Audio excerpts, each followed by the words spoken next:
Hello, everybody. Can you hear me? Give me a thumbs up if you can hear me. We'll get this started in just a second as long as we confirm all the settings are working just right.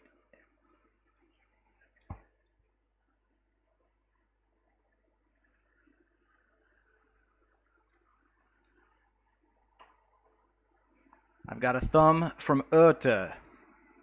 No Mercy says, we can hear you. Valley Lad says, sounding good. All right, that's 3. For me, that works just fine. Welcome to Xucaboa 100% Vanilla Baby. This is my project that I've been working on for 16 months now. I started in March of 2021. And still a lot left to do. You'll notice that I do have a few mods on right now for visual stuff because I'm not going to be doing any building. This is just a tour. So using some of these mods, I can zoom in really close. I can change the time of day so we can see things a little bit differently. But that's it. Nothing too crazy. Just a tour of the city. Whatever anybody wants to see, if you're interested, just say so in the comments, in the live chat. If you're new here, why don't you say hi in the live chat? Let me see who you are. I can say hi. Everyone, by the way, who participates in this build has gotten a building named after them. And that includes about 500 people. 500 different buildings in this city have names for the people who watch this channel. But right here, I'm looking at the very first tile. All right, This is Roslyn Peninsula. It's a vanilla map that comes with Campus DLC. Let me do this. Maybe it's a little bit easier to see. I don't know. I got a lot of neighborhoods going on here. But this is Roslyn Peninsula. And, oh, you know what? I could do this. There we go. This is Roslyn Peninsula. Campus DLC. I've started in this tile right here, the start tile. I've kind of worked my way over this way. Hey Ryan, how you doing? Raid Kitty says 8 viewers and 4 likes. That's a good point, Raid Kitty. If you're here, if you like this idea of a realistic, super creative vanilla city, please give a thumbs up. Also, this live stream is done specifically so that people who might not have found my channel otherwise or are new here will know that we've got a very vibrant community. So your thumbs up is not really for me; it's for the new people. To know that there's a good crowd here to hang out with. 8 likes now. Perfect. All right. Thank you, everybody. Thank you, Raid Kitty, for that reminder. I really appreciate it. So let's take a look at this very first starting area. The start tile, the highway on Roslyn Peninsula came down this way, and I drew kind of a banana-shaped curve highway to start right here. And I've got actually an overlay of the very first little grid that I built when I started. This is the original city. All those many years ago. What was it? 2021. It was March 15th, I believe, was the start date. And so that's what it looked like originally. This is the overhead of the original city. Right here. So I just had this little corner down here. I drew this banana-shaped highway. And then I put the industrial and dirty stuff just a little bit over there.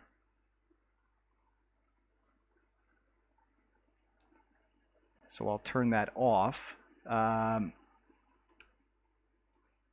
But what's interesting to notice, you might see that I've got 38,000 population, almost 39,000 population, and yet I've unlocked all the tiles and everything like that. The reason I was able to do that is because about 17 or 18 episodes in, I had spammed a grid city and got the population up to 65,000 before I swiftly deleted it. So that's why I've unlocked everything. I'm playing the game vanilla. I have absolutely no mods, not even the in-game vanilla mods activated when I play. So I have to unlock everything, but I really don't want to do that. I want to build what I want when I want. So usually I'll just spam something to level 5 or to the next milestone as fast as I can so I can start doing what I want. Just my style there. But we'll get back in the game here. in the current time. Let's see. Raid Kitty says, don't forget about our Discord. Ooh, good point. So we've got a new Discord. We being Raid Kitty, Joy Build Cities, Valley Lad Gaming, Grottles, and Cities by Steven, and me. We have started a joint Discord server called the City of Friends, and there is a link to that in the description of this video. And you should join if you're on Discord. It's pretty new, and already it's got a huge, vibrant community, very active, a lot of fun. So please check that out. Chris says, city's come a long way. Yeah, I think, I hope it has. After 16 months I've been doing this, but despite it coming a long way, there's still so much more I can fill in, right? I've got these two tiles I have hardly touched over here. And this tile, I've just added the Valley Lad Triple Trumpet, and a few things are in here, but otherwise it's untouched. There's a lot of empty space over in this area and in this area. So still, I'd say probably about 50% more or less has been completed as far as buildable area goes. Thank you for sharing the Discord link, Raid. Everyone in the live chat, if you don't see the Discord link, check it out. I think most of the people I'm seeing have already found it, but if you're new, please go check it out. If you're watching this after the live stream, go check it out. And you can meet not just me, who, I'm a pretty small potato in the scheme of things, but you've got the greats like Raid Kitty, like Joy, Grottles, Valley Lad. Awesome crowd that I'm honored to be considered a part of. So let's get into looking at the way I developed the city. And at any time, if you want me to look at something or do something, just say so in the live chat. I'm watching the live chat very carefully. I want to be very interactive with this. But this is our first little boulevard or avenue. I called it Xucaboa Avenue. All right, Xuca is the name of my cat. The X is pronounced kind of like a sh. So Xuca, and Xucaboa just means little Xuca. So this was the little Xuca Avenue. And over time, it's increased in density just a little bit. Like I've got this high density commercial building right here. But for the most part, it's exactly the same as it has been. And these were where some of the very first named buildings went. Like we have the Ohad Police Department. Ohad was one of my, I believe Ohad G, should be Ohad G. Ohad G was my second subscriber ever. My first subscriber was Donald Scroggins, who got the Scroggins Highway. So all of these, this is where it all began. The very first house that grew, the zoned house, was this little house here, and I marked it historical then, and I made a big deal about it. This is the historic Hickory House. You can see that in the very first episode, the first building that grew in the city.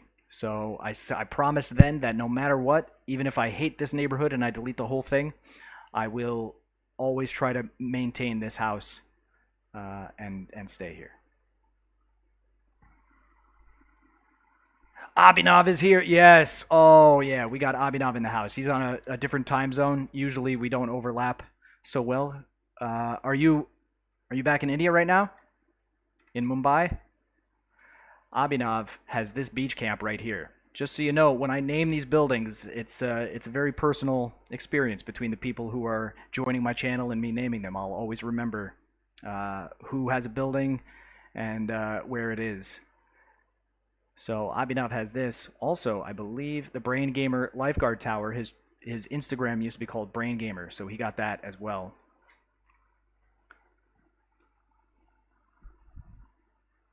Joy has asked me that I take back the small potato comment. All right, Joy. I am just a regular sized potato. But you know who's the big potato? Is Spuds. He's literally a potato when you look at his new logo, which is pretty nice. I like it. Spuds is the big potato. The rest of us are just medium or small potatoes compared. Abhinav says it is 10:30. All right. Now Abhinav's channel is called Virtual Gamer, but we still have the Brain Gamer relics, such as the Brain Gamer Lifeguard Tower, and then also all the way over here we have the Brain Gamer honor, one of the first honor rolls, the Brain Gamer IG Glass and Metal Co. You got this 5-star ore industry area. So that's Abina. Let's see, who else is in the chat? I'll show your buildings right now if you're in the chat, so you know I'm not making it up. We've got Joy Builds Cities. Her first building was actually over in the Christina MD Hospital for Amigas, and it was this road maintenance depot right here, the Joy Builds Cities Road Maintenance Depot. This I put in the season finale, what I called the season finale before I went offline for about 4 months, and that was in September of 2021. So that's almost a year ago, not quite a year ago, 10 months. 10 months ago, I put this in for you, Joy. That was the first for Joy. She's since gotten a few other things like the Joy Build Cities tram bridge right here at the Parklow. Lovely bridge. And then let's see, we've got Valley Lad Gaming. Valley Lad has the triple trumpet right here, named for him. This is a 3-trumpet setup that facilitates nice traffic flow from 5 different directions, right? We've got this way, this way, this way, this way, and this way. So it just worked out really well. I needed to get all these highways connected somehow, and I thought, let's do some trumpet action, and Valley Lad was on the honor roll for that episode and got the triple trumpet. The SLT 93 Bakery, that is true. Before Valley Lad was Valley Lad, he had a stint as a channel called SLT 93, and he's got the SLT 93 Bakery right here. This went in the city really early on when I did the old industrial waterfront district, right? This is like a partially gentrified, I guess, or upgraded industrial waterfront. Like a lot of these buildings have since lost their purpose.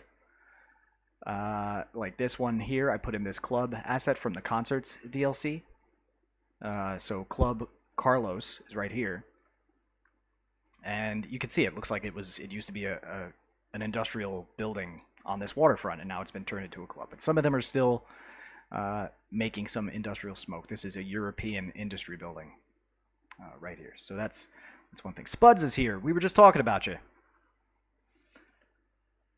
Otis has... All right, you're taking away the surprise if you say what you have. I have to impress everyone with knowing where it is. Otis does have an elder care and a volunteer fire department and a burger joint. If I remember correctly, was it here? No, that's... Were you Diplomat 022? I think so, the ramen restaurant. Or, no, O2 was Sebastian G. Drive-In. That's it, right here next to the stadium. Not Diplomat. My bad. I remember. So Otis has the his name is Sebastian G. I didn't know that at the time, and then he joined later as Ote. I think I'm pronouncing that pretty well with the umlaut on top of the O. What else have we got? Spuds. Spuds is a relative newcomer, so his building is right here, the Sacco Spuds maintenance building. Right over here. And I have this, it's a forestry maintenance building, but I have it butted up against the railroad track because I think that looks awesome. It's got this block and tackle right here. Block and tackle, some people might pronounce that. And a stage here. So it's almost like if a train were to pull up, it could get some kind of maintenance or have some things loaded directly onto it from here, even though that's not what this building is intended for. Like, just imagine this train. Well, it's a passenger train. I guess that's not the type of train. But imagine a freight train was here. It could get loaded up with some lumber direct from the source.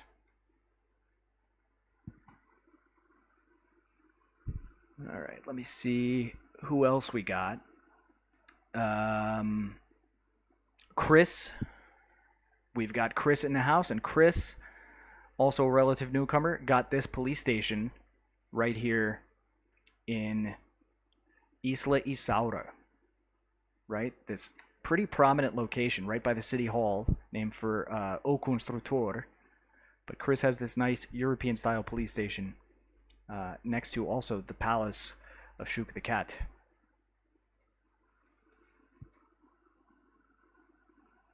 No Mercy. what by the time No Mercy had gotten something named, he was already on the honor roll. So No Mercy has this megalithic burial mound and dolmen, right here, which is from my modded city. This is my vanilla city, but in the modded city, I'm doing a historic build that starts in the Paleolithic, and right now we have advanced through the Neolithic into the Megalithic period, where we have things like this. So this is the vanilla version of that. Nice little park in approximately the same location, because that's also built in Roslyn Peninsula. So that's right here. The No Mercy, Megalithic Burial Mound, and Dolmen. Oh, I almost forgot. Spuds also got recently a very nice bridge right here. The Sacco Spuds, very nice bridge. Now, I would rename that right now, except I'm playing with a couple of visual mods on, and I won't save the game with mods enabled. Abhinav says, easily Saura is the go-to place if this city was in real life. I agree. This is I'm really happy with how this turned out. This exceeded my expectations with being able to put all these magnificent assets on an island full of hills and mountains. A very small area, a lot of mountains, and yet it came out looking pretty nice. Oh, we got D-Dubs in the house. Let me see. He's arrived. Oh, okay, I'm falling behind now on the chat. Just a touch. D-Dubs has arrived. And so D-Dubs actually got, if I remember correctly, is it the gymnasium? Yep. The D-Dubs Plays Gymnasium is right here.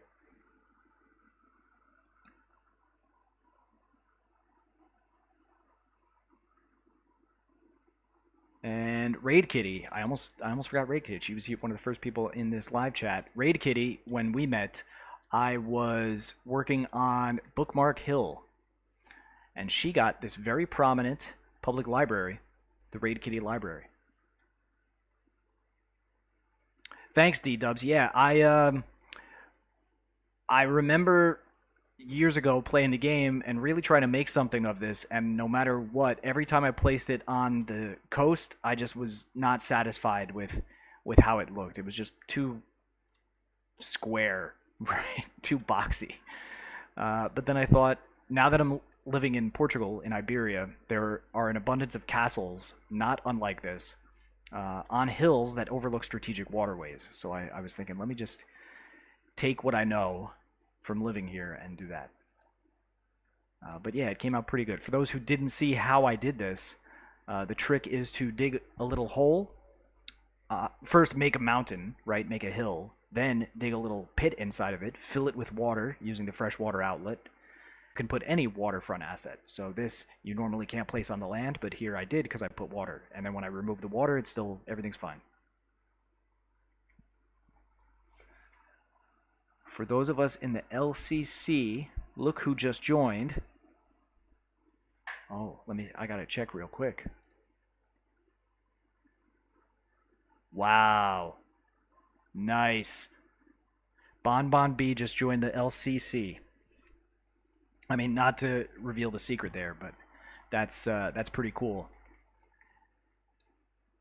Please say hi for me, Joy and everyone else. I don't want to stop doing the live stream to chat in Discord, but that would be pretty cool.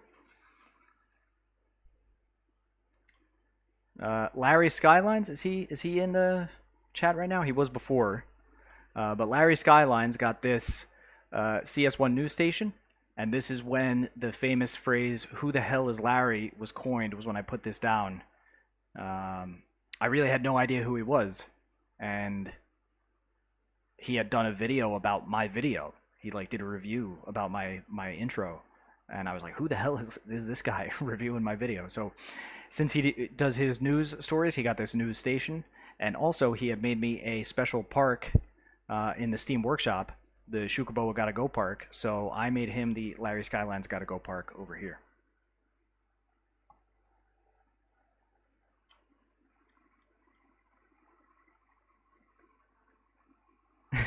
If you aren't careful, he's going to complain he's done so much and you'll be live for 7 days. I could easily be live for 7 days in this city. I have spent the last 7 days in this city recording the next episode. It is done. It's not here. because I don't want to do any spoilers ahead of the thing. I'm editing the video, which takes a long time, a lot of editing. But I'll tell you right now that I adjust this interchange. I found it to be really, like, from above, it's one of the cleanest vanilla interchanges I've seen. Pre Sanctum Gamer CCP maps. But when you look at it from the terrain size, it's like super high to go super low. Like you're going all the way up to go down. So I change that. I make this into an underpass instead of an overpass. And I redo this whole rail connection, which is also really just very, very steep. Right? No train should be climbing that hard. So I do my best to correct these vanilla problems. But that's all I'm going to say about that. Some other things might have happened over in this area related to forestry industry over by Pickling. And this neighborhood here is going to be completed. As well as a very, very, very special thing is going to happen right here at this intersection. But you're going to have to watch that video when it comes out, hopefully next week, and see what you think. But I'm very, very proud of it. Again, trying to push vanilla envelope as much as I can. And so I've done that. All right, D-dubs, we're here when you're back.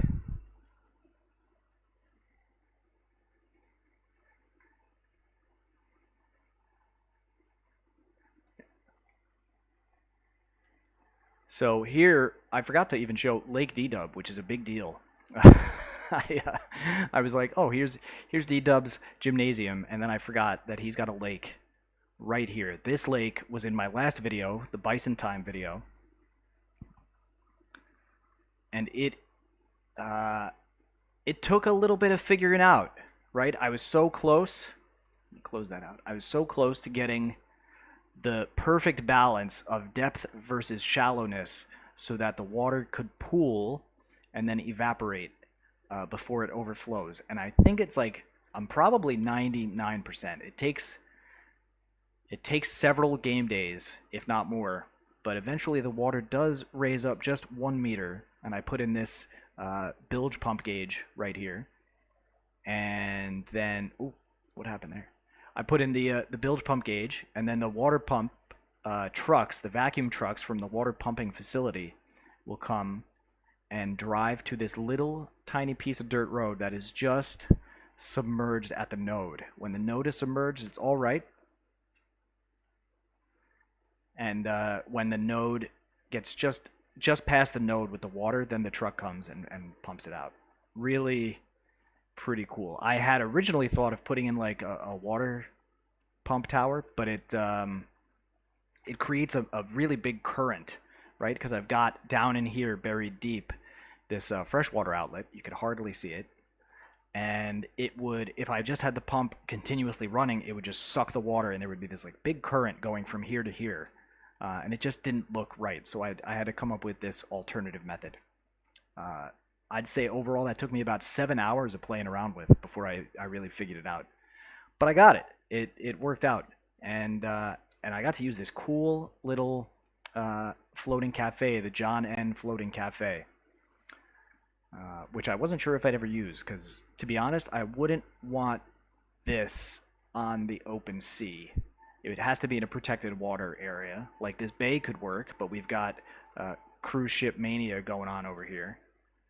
Maybe on this side, but this is a bison habitat. I can't yet picture how I will develop this area or not develop this area. So I was kind of running out of places where I could put something like this, and so I put it here. And I think it came out pretty good.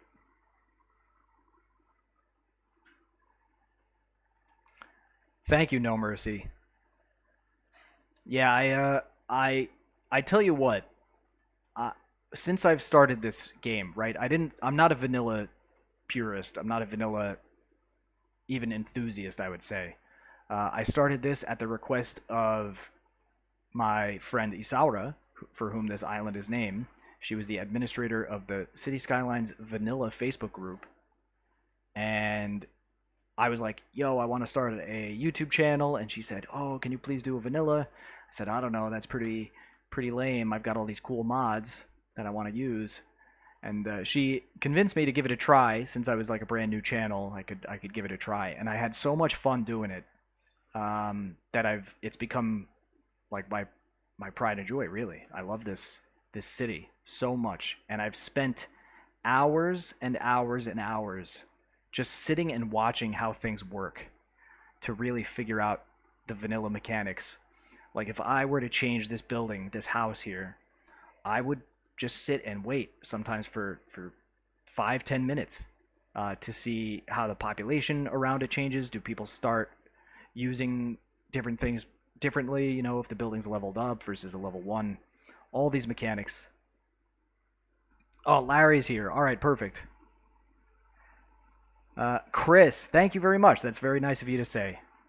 I'm not trying to be like the best vanilla city, because everyone who does this game is going to have their own way of doing it, and I appreciate the creativity of the community, and I don't want to say mine is better than anyone else's.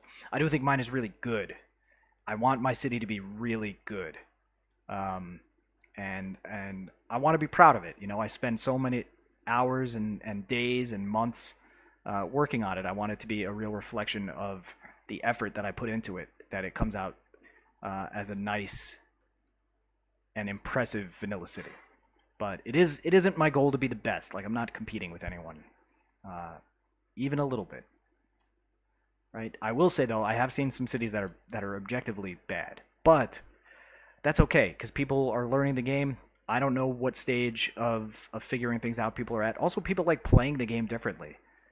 And I don't know if anyone has noticed, but while I'm doing my episodes, I think probably for over a year, right? Since the episode, I think it was episode 9, where I put in the Marcio Technology Institute right here and started my very first bit of detailing, including the Grottles campus info. That's when she joined. This is when I started to detail and to select buildings very carefully. And these were my first 3, like, intentionally historic buildings, because I detail with the buildings. And I remember when I put these in, I was like, this looks nice. It looks like a little housing project, a planned development of sorts. My vanilla detailing was still fairly basic, but I did all right, I think. At the time, I got this little corner park. I remember when I put in this intersection, a lot of the comments I got from people were like, "Oh, you better be careful of the traffic," or "Watch out for this." And I was like, I don't even care about traffic. I don't pay attention to as long as I am not actively broke. And I've got the infinite money on right now. I didn't mean to have that. I'm not actively broke. I've got about 20 million bucks in the bank. As long as I'm not broke, then I can continue to build. And that's the thing that matters the most. Obviously, I don't want traffic jams, but I've got an 88% traffic flow. And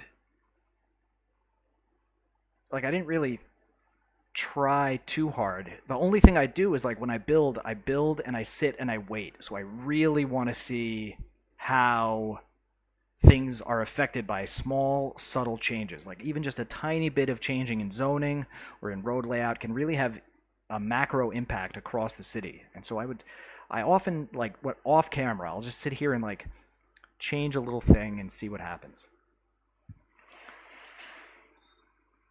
Jody's in the house. Hey, Jody. I'm giving a tour of the city right now. I know you've been here before, but just kind of going over the methodology at the moment, and then at any time anyone wants, just say so, and I'll actually take a look around. Jody, by the way, everyone, has a building over here. Is it the Jody C. Showa Station? One of my favorite projects I did.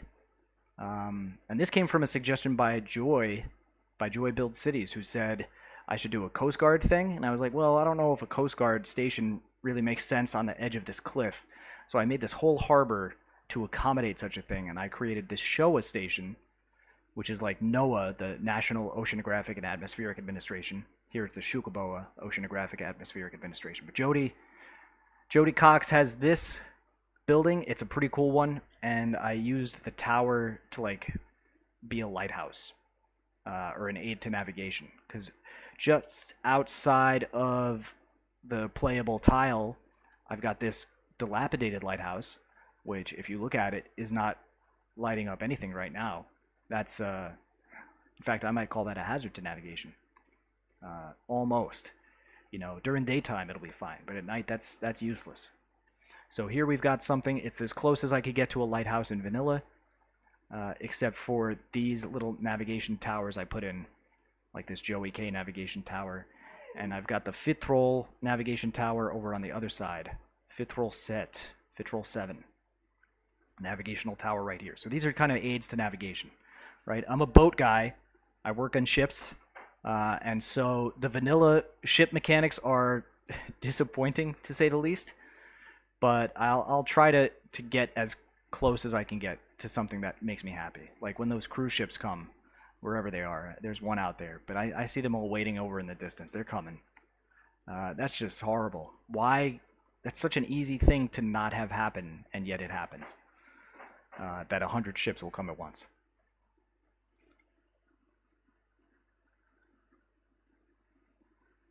D-Dubs says, I kind of approach it the same way. I understand the traffic mechanics well enough that I just feel confident that it isn't going to be an issue. So I just don't worry about it. Yeah, that's the thing. Like, I'm not really worried about it. I know that there are certain things that will cause traffic, and so I just don't do them instinctively. Like, I try to avoid an abundance of four-way intersections. I'll really only put them in a place that has residential, and then even then with cul-de-sacs or dead ends as traffic calming measures. Almost all of my major intersections are three ways. They are not four ways. I rarely, maybe in the very beginning, this was starting, like when I first started this sometimes gave me a bit of a headache. Especially when I had all the buses coming to the Melissa Intercity bus station. But yeah, it's I'm trying to. Do I have any four? This is a four-way intersection, and this has caused me some trouble in the past. But I think we're good for right now. Still good. Yeah. So like early on in the game, when I was still figuring things out, I added a few more four-way intersections than I might now. But otherwise, I really try to avoid them because you see, like this at this interchange, when this was the primary interchange, this caused a lot of traffic right here. I've got a four-way here and a four-way here at this folded diamond baby park low. The City Skylines vanilla Facebook group bridge.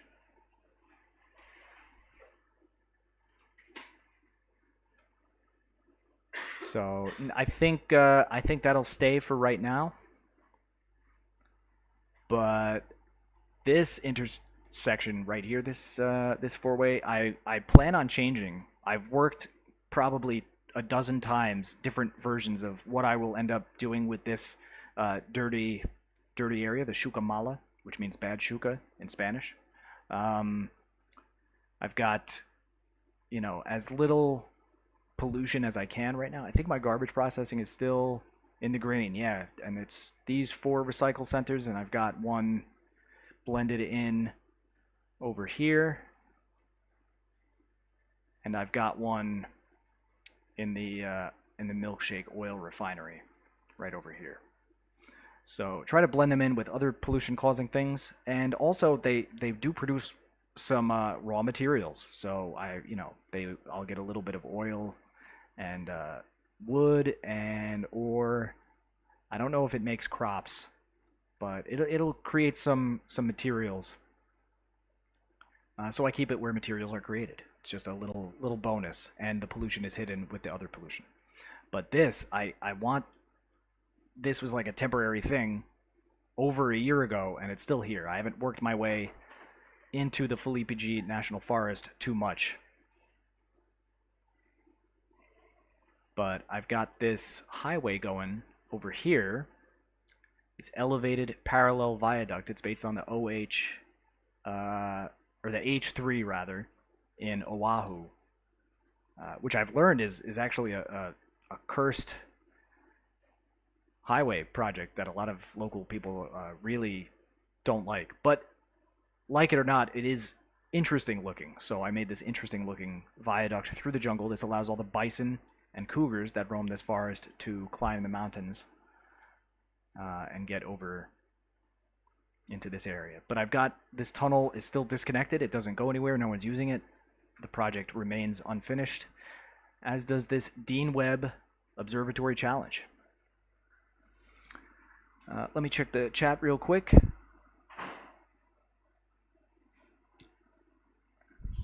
No Mercy says, it's amazing how he remembers where a person's build is at the blink of an eye. He knows his way around his city. Yeah, that's... I don't know if it's amazing, but it is something I take pride in, right? I know where people's buildings are. Sometimes I might get confused if it's been a while since I looked at one, but I know where everyone is because I put it there, right? And I wrote their name, and then I edited the video where I mentioned them. So I remember it like 3 ways before I'm ever showing anyone. I've already dealt with it. Spuds says, a good trick for when you are playing modded, the light pole from the Lax airport pack, you can put inside those lighthouse to light them. That is probably a great trick for the lighthouse, to put in any of the of lighting assets you can use and find it. Just stick it right inside that vanilla lighthouse, and it'll work really well. That's great. D-Dubs says, I'm not sure if I'd want recycled crops. Yeah, I don't think I would either. No Mercy says, are they turning oil into milkshakes? That's some serious alchemy. I like it. That's actually a reference, No Mercy, to one of my... I don't know if it's my favorite film, but it's a film I like. It's called There Will Be Blood in English. It's got Daniel Day-Lewis. And at the very end, there's a very, very quotable, violent scene, but very quotable scene about how this oil tycoon uses a milkshake as an analogy for how he sucks oil out of the ground. Now, this map has no mods, including unlimited oil and ores. So I have depleted all of the oil, except for here and here where I didn't even touch it. I had started it over here. This was an oil field right here. And I just built these terraced steps to put down the pumps and suck all that oil right out. Artavan is here. Hey, Artavan, how you doing? Artavan has the high school right over by Larry Skylines News. It is right here. Artavan PB High School. And these were both put in the Flamingo Time episode, which was, I guess, January of this past year. So about 7 months ago. That's when we put in this Flamingo Park. Flamingo Beak Park. We've got the flamingos. And that's when I drew, I'm going to do an overlay real quick. That is when I drew the flamingo graphic on Microsoft Paint. This is a drawing by me of a flamingo. I was copying a picture I saw on the internet, so I don't know if that's some kind of Creative Commons issue, if I'm drawing someone else's original photograph, but that's my flamingo, and that's where Larry Skylines came into the picture. Gotta go flamingo. Yeah, that's right. So that's that. I also did the cougar and the bison. So these are my 3 animal graphics that I drew so far, and all of them I did based on pictures I found on a Google search.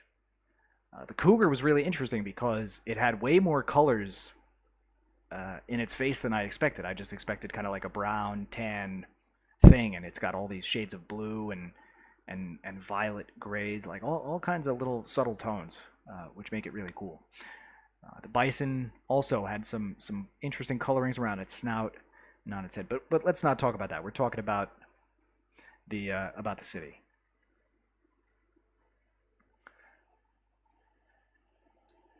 Before I did Flamingo Beak Park, I actually drew the bison and the cougar graphics for my first animal behavior study, which is like a 5-minute video. I was still in the US. I was using my brother-in-law's computer, so I didn't have my equipment, but I saved my files in the Steam cloud so I could open my save game. And I did this thing where I just watch 3 different animals roam around here and figure out their habitat. Then when Mr. Mason's tree update came out, I redid this entire forest because I thought these trees were just... I mean, I still think these trees are absolutely gorgeous. Changed the amount of realism you can get in a vanilla build by a million, right? As far as I'm concerned, the most realistic thing you could do in a city is plant trees, right? Trees are everywhere, even in a lot of cities that you wouldn't think. They're just kind of there. There's so many of them you don't even notice. Just like power lines. Very rarely you're walking down the street and you're like, oh, there's a power line again. But it's something that's always there. The power lines here we're not gonna really consider super realistic. Oh, my zoom out is going a little fast. I don't know why that is. Maybe it's one of these visual mods I have on. These are all right. They could be better. There are definitely power lines like this, but the fact that this is the only one is a little bit limiting as far as making things realistic. But I do try, even if they're temporary, just to connect some stuff. I do try to run them in a somewhat realistic way, right? Going across long distances, making turns only when they have to, for geography, being in convenient places. So I know over here at Il Cachalot, coming from the Hazenke wave power plant, where is it? This one, Hazenke wave power plants, and the Pinko P pumping service. I created this imaginary power plant that kind of works on water somehow. I don't really know what it's supposed to be, but it looks cool. The power that comes from these, it's 10 megawatts that I'm getting anyway, goes through these, and then I detailed underneath all of the power lines with this vegetation because it's going through the jungle. I needed to make sure that there was clearance around the power lines so that this lush biome was not interfering with the power lines so much. And so if you follow these all around, just a little level of detail that I spent time on because it mattered to me.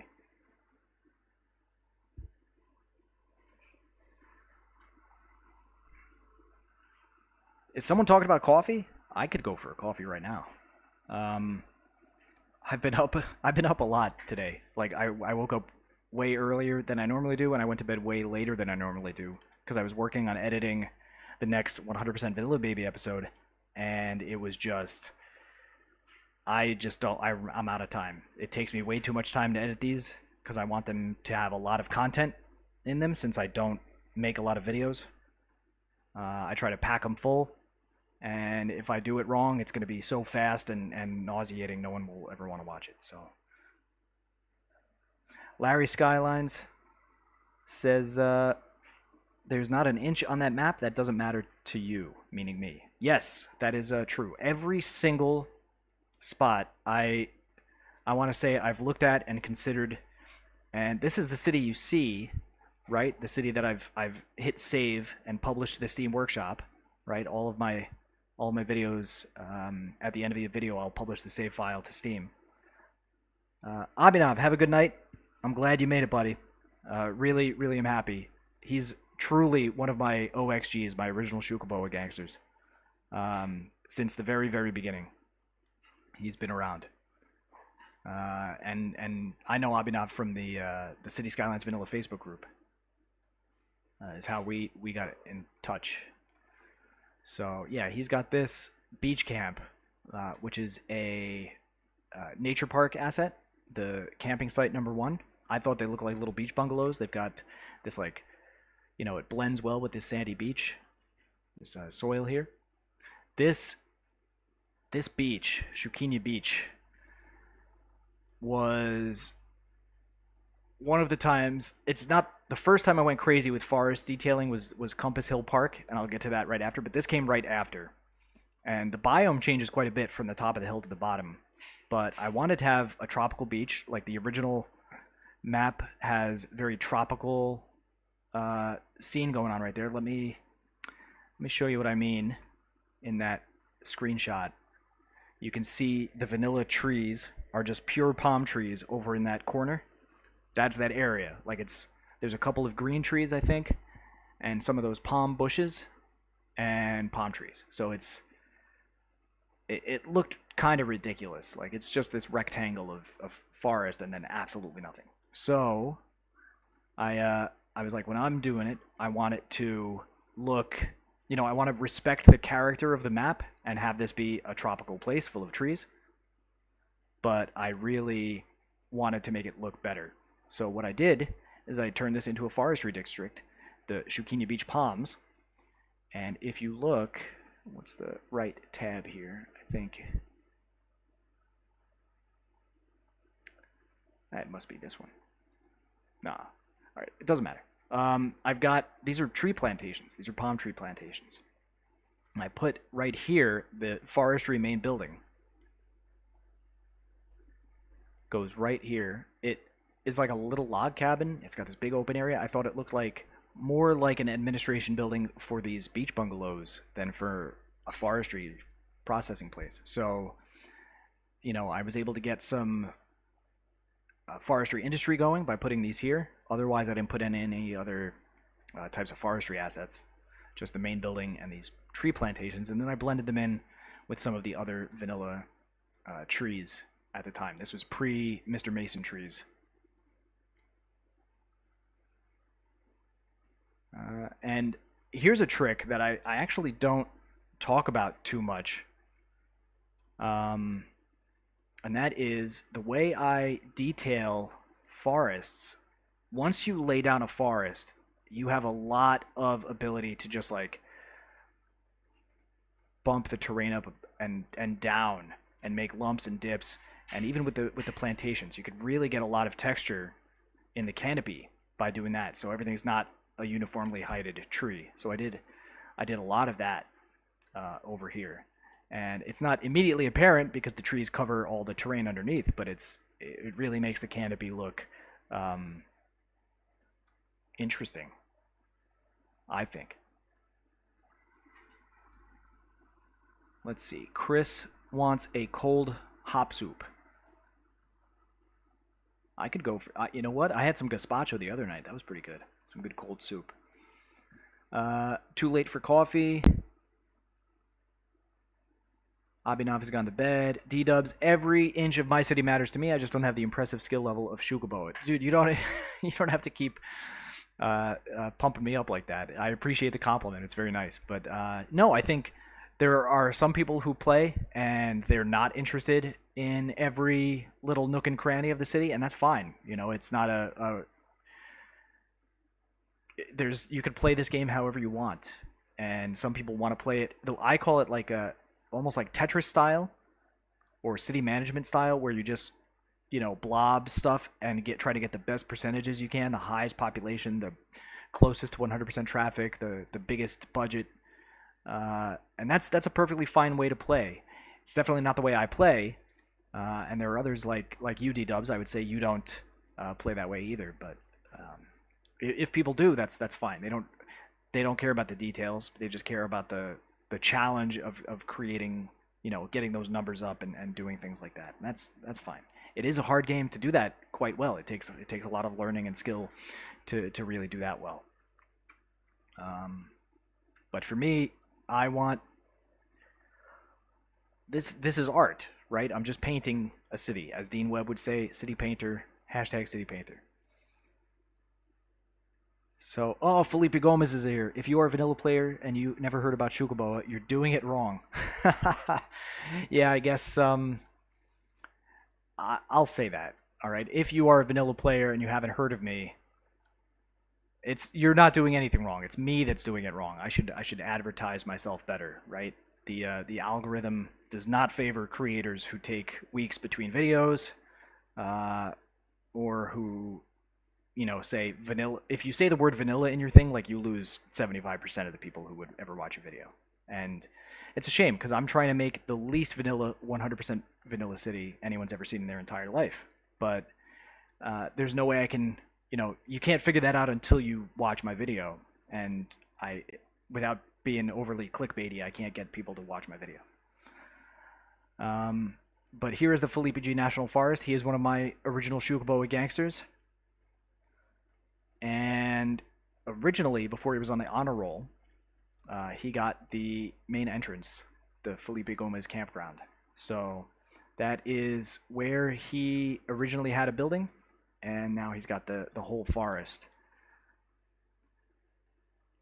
Also, one of my City Skylines Vanilla Facebook group buddies, Felipe. So I'm glad you made it, man.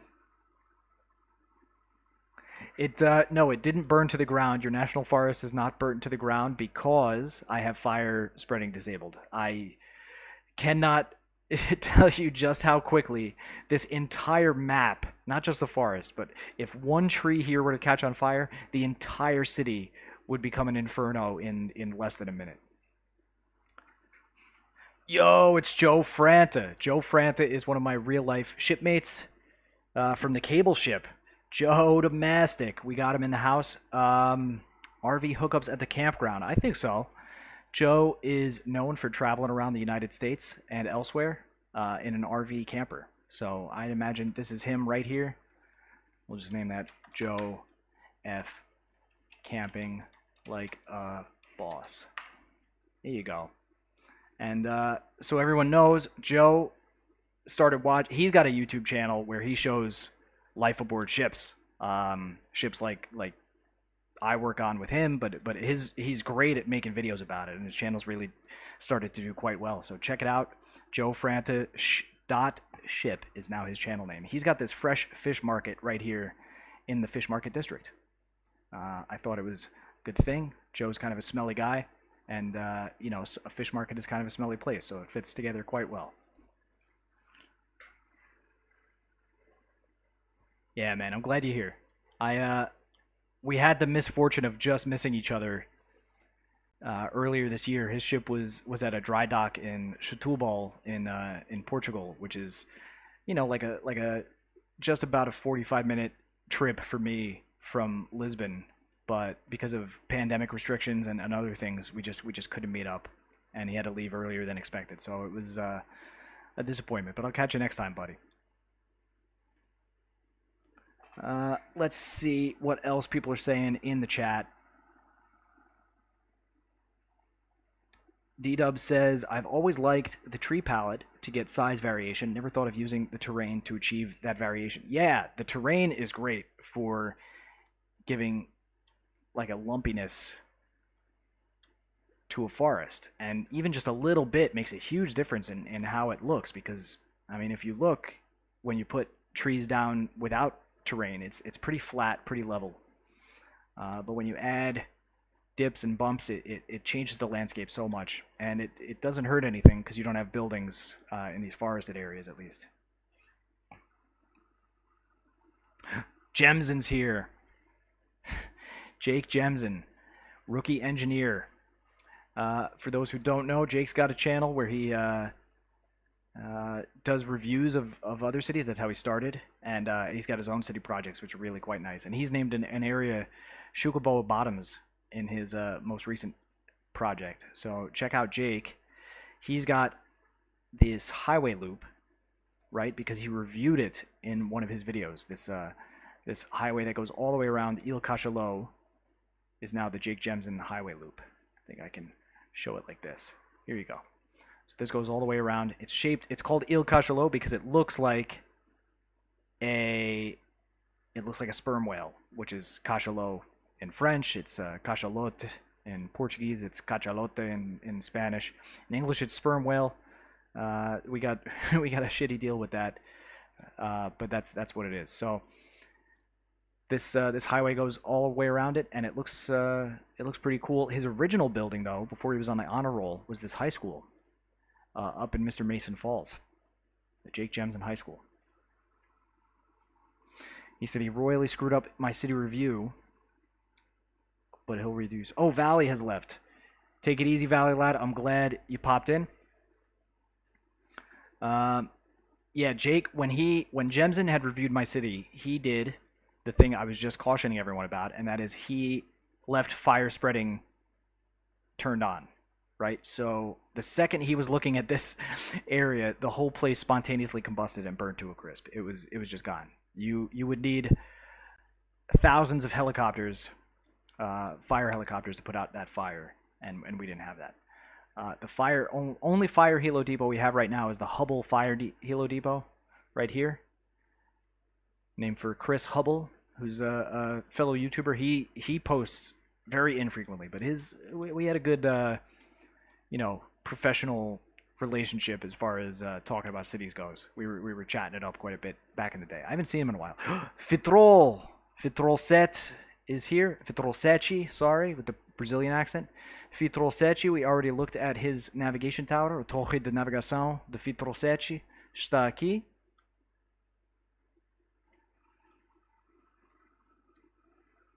Right, I have to, I'm getting to the point now where I think I can switch between a European gringo accent in Portuguese and a Brazilian gringo accent in Portuguese, but it's, the common factor is gringo, that's for sure. I do my best. Mas, Fitrol, eu estou feliz que você está aqui. For those who are new to this channel, I don't know how many are visiting here for the first time. That's kind of the way I framed the thumbnail, was to entice new viewers to check out the city. But this is a multilingual project. I will speak, when I'm doing lives, I'll try to speak any language that I'm able to the best of my ability. But when I publish edited videos, they all have subtitles in at least English, Spanish, French, and Portuguese. I do my best to ensure they're accurate subtitles. I kind of rely heavily on the auto-translate to do most of the lifting, so some errors slip through in my proofreading, but I want it to be an accessible multilingual community we have here. And you know, if you are visiting this for the first time, please say hi in the live chat so I see your name. I've got a notebook here with a pencil right next to me. I will write your name down, and you will get a building in one of the next vanilla episodes that I do. Every single person that is part of this community has gotten a building named after them, and if they're really special, they'll get on the honor roll, like the New Builds Cities archway right here. This was a cool project. Not supposed to be super functional. It was more to be a retaining wall with a garden underneath, with the added bonus of that cars could drive on top. So it is lightly used, which is nice. But this was a proof of concept type of project rather than a realistic one, and I was so happy with it that I kept it. Felipe says that thing looks ridiculous close to Alcantara.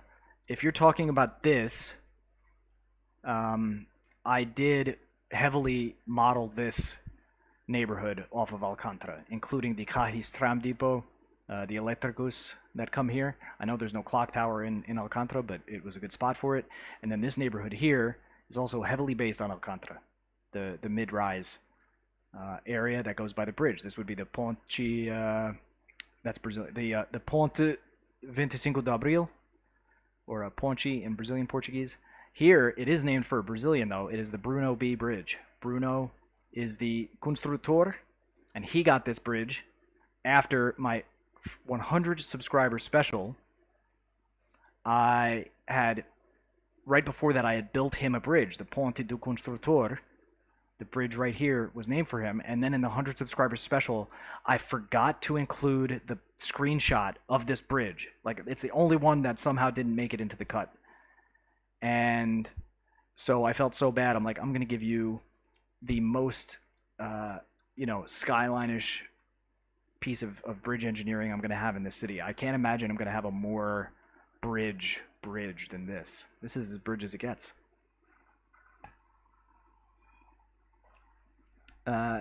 Jemson says, your city just looks so good. Thank you, Jemson. I appreciate the compliment. No Mercy says, got a question, Xucaboa. When you're on a ship for months and can't play, do you take notes and write down ideas you have in the meantime? I will let you know, No Mercy. I think I will, but I've only really started playing this game after my last ship. So I didn't have it on my mind when I was sailing at the last ship. Long story short is quarantine has really messed up my ability to go to sea for the duration of the pandemic. A series of events, including the fact that I live in Portugal but was not a resident of Europe. I couldn't get back here for many months. And then when I got back here, I was required to stay for almost a year before I got a residency interview, which allowed me to, to come and go freely. And then before that, I was stuck on my ship when gangways were up. We weren't allowed off. Had an extra almost 3 months added onto the contract, which is fine because I was making money. But I was definitely safe from the virus while at sea. We were pretty isolated from the rest of the world, but it was a long time that I got stuck on the ship, and then I had to be here on shore, and then I've had all kinds of other bureaucratic things, just renewing my maritime credentials, which are now in the process of being renewed. It's just taken a very long time. So when I go back to sea, I will try to keep a notebook and come up with ideas. I'm sure I'll be looking at a lot of ports differently, not just from a maritime perspective, because I do keep a notebook where I draw the layouts of every dock and all the details of ship handling notes that I can take, for coming in. But I will look at them in terms of how can I build this in City Skylines. Fitrol says, well, Joe Franta is asking me when am I going out again. Joe, I'm hoping to head back to the States in September. Right now my credential is PQEB. I'm pending Professional Qualifications Evaluations Board. It's been sitting there for like 2 months. So as long as my credential gets renewed, I'm hoping as soon as mid-September to try to find a ship. Fitrolset, she says, gosto muito desse area dos portos. But we've got a few, I think he's probably talking about this area, the portos, the old industrial waterfront, which I really like. It's based on many waterfronts I've been to and worked at when I was working at South Street Seaport in Lower Manhattan. The low density brick industrial vibe, 19th century industry vibe was a real thing. But I've also got, in addition to that, I've got Hyas Harbor, which is this new Coast Guard type of harbor. And this is it is based on real places. It's kind of an amalgamation of several small harbors I've been to. Specifically little New England harbors like Gloucester, Massachusetts was an influence for this, even though there are a lot of differences from Gloucester's harbor with the dog bar and all that. Let me see what else the chat is saying now. We can summon Ack with coffee, Xuca with ships, and Jemson with bridges. Got it. That's true. That is the trifecta right there. And Raid Kitty with cats. Chris is asking me what kind of ship am I on. Well, right now I'm not on any ship. But the last ship I worked on, which was way too long ago, I've had all kinds of reasons why I'm not at sea, like I just explained. But that was with Joe Franta, who's in the live chat. That was a cable layer. We were laying fiber optic cable. When I joined, we were finishing a project connecting a cable from Europe to the United States. I believe it started in Ireland, ended in New Jersey. And then Joe and I sailed to the Pacific side of Costa Rica to do a cable repair job. There was a fault in a cable. So giving, broadband fiber optic connectivity to the people of the world was what the ship's mission was, more or less. At least when I was on board. They do some other things too. Really fascinating work. It was my first time working in a cable layer, and I learned a lot. Spuds says, found a vanilla trick today the map maker had used. He used a trench network prop as underwater terraform network. That is trench network. You're talking about this trench network here, right? This type of thing? Yeah, this has got to be it. Using that as underwater terraform network. Yeah, you could use this if you have map maker and you can lay this down. I can't, while I'm playing vanilla, I can't edit this in any way. I can only delete it. I cannot rebuild it. But if you're making a map, yeah, that would be pretty cool. Or if you have mods enabled that allow you to access the trench network, that would be pretty cool. Insu Plays has arrived. Welcome, Insu. Insu, another vanilla player. I was introduced to Insu several months ago by Roman, my French friend from City Skylines Vanilla. He was like, oh, you got to check out this guy. He's doing Vanilla too. Roman has this square right here named after him, and he is also the Minister of Neighborhoods, the Ministère des Quartiers. But Roman, who is doing a replica build of this city on Xbox, and I haven't seen anything since I did Isla Isaura. He did express concern in the comments of that video, saying he doesn't know if he could replicate it on console. This is a very advanced level thing, and I didn't do it in my usual way where I show every moment of building. I did a lot of like, this is the scene, and here's how I laid out some things. So that definitely gave him a disadvantage in terms of replicating the city. But Roman had told me about Insu, another up-and-coming YouTube person who's got a vanilla project underway. Cool channel. Cool projects, check it out. But yeah, this, I hope he can do it. I did learn a while ago. I actually learned with the vanilla slum, but we'll come back to how that applies here. That prop collision on console is much different than on PC. So this is possible for me without any mods. I can slap all of these assets, all of these props rather, on top of each other. And if I zoom in really close, it's kind of weird looking, but I have the camera mod turned on right now so we can zoom in close. Normally I can only zoom in about this close, and it makes it look like a slum, a favela was the idea. And the console players in the vanilla group were like, oh, but we can't stack them up that close. That's not possible. So it was, oh, speaking of console players, new build city. If you say coffee, Axe shows up. If you say ships, I show up. If you say bridges, Jake shows up. If you say cats, Raid Kitty shows up. And if you say console, new build cities will show up. So Noob is a great console channel. Awesome builder. Really like his style. He's been a member of the Xucaboa community, I guess we'll call it, for some time now, and he's got the New Built Cities Archway, as well as that was his honor roll though. His original building was over here. It's the New Built Cities Elder Care, over here on the corner on Mount T-Rex, which I called T-Rex. Originally, this was called Vesper Hills, or Zephyr Hills rather, because I named this media building for Zephyr, and I thought Zephyr was a cool name. And then it came to my attention that Zephyr Hills is a plastic bottled water company from the American South. So I was like, I don't want to support plastic bottled water. I'm principally against that in almost all circumstances. So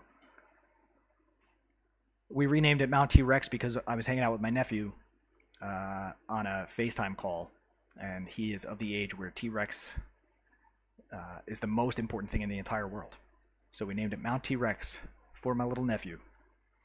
But yeah, New Build City's great builder, and I was just saying that with console you can't stack props this close, right? Not all of these are props. These are actual 1x1 low density shacks, which is why people are actually coming in here and doing stuff. And I've been put in some like campfires and shelters, some of these tents, really trying to just add things that give it this favela kind of feel, right? And when I did it, it was really important, and I stressed it in the episode. Like, I'm not trying to fetishize poverty or poor living conditions. I'm not like, oh wow, this is really cool.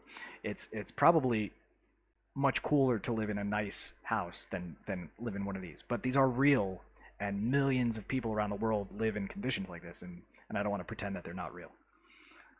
This game really neglects that demographic, and this is just a representative thing to acknowledge that. When I did this episode too, I had also built over here as a juxtaposition these very well-to-do, almost like rental bungalows along the waterway, right? So here's where people come with disposable income to rent these little houses by the marina, sit down, have a coffee, and then just on the other side here, you've got this slum where people are living in poverty. It's something that happens in every city, sometimes in very extreme ways.